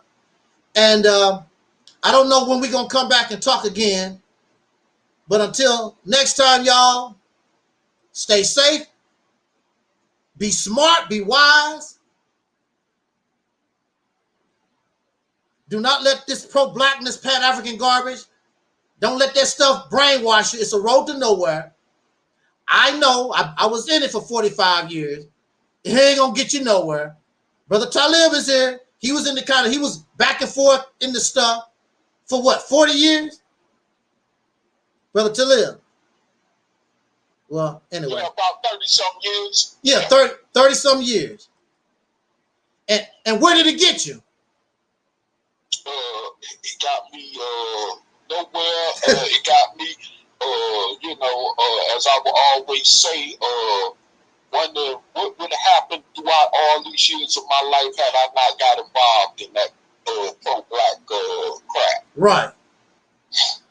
Right. Me too. Wasted all that time. But then again, I just been drifting because I still didn't know what to do. But now you brothers are lucky, and you, as they say in religion, you've been blessed. You got the right one, baby. This is it. If we don't do this, ain't nothing gonna happen. I guarantee you. They ain't done nothing. What was they doing before the Mississippi campaign? Before Soul Power? 2018. They was doing nothing. They have all the money. They have all the subscribers. They got all the support. Put all of them together. They have accomplished no more than what we have done. And we only have $10 to our name and 10 subscribers. That's a loser proposition. If you just want to feel good, that's the way to go. But if you really want to solve the problem once and for all, and you care about your future generations, help us rebuild and bring back our life, which is soul. Soul power forever. So with that said, thank you for listening. Thank you, Deacons of Reality, those in the chat room, Mellow Cap, Brother Talib, thank you so much for joining us. And until next time, as our brother Dr. Cornelius used to always say as in parting, I wish us love, peace, and so we out of here, y'all.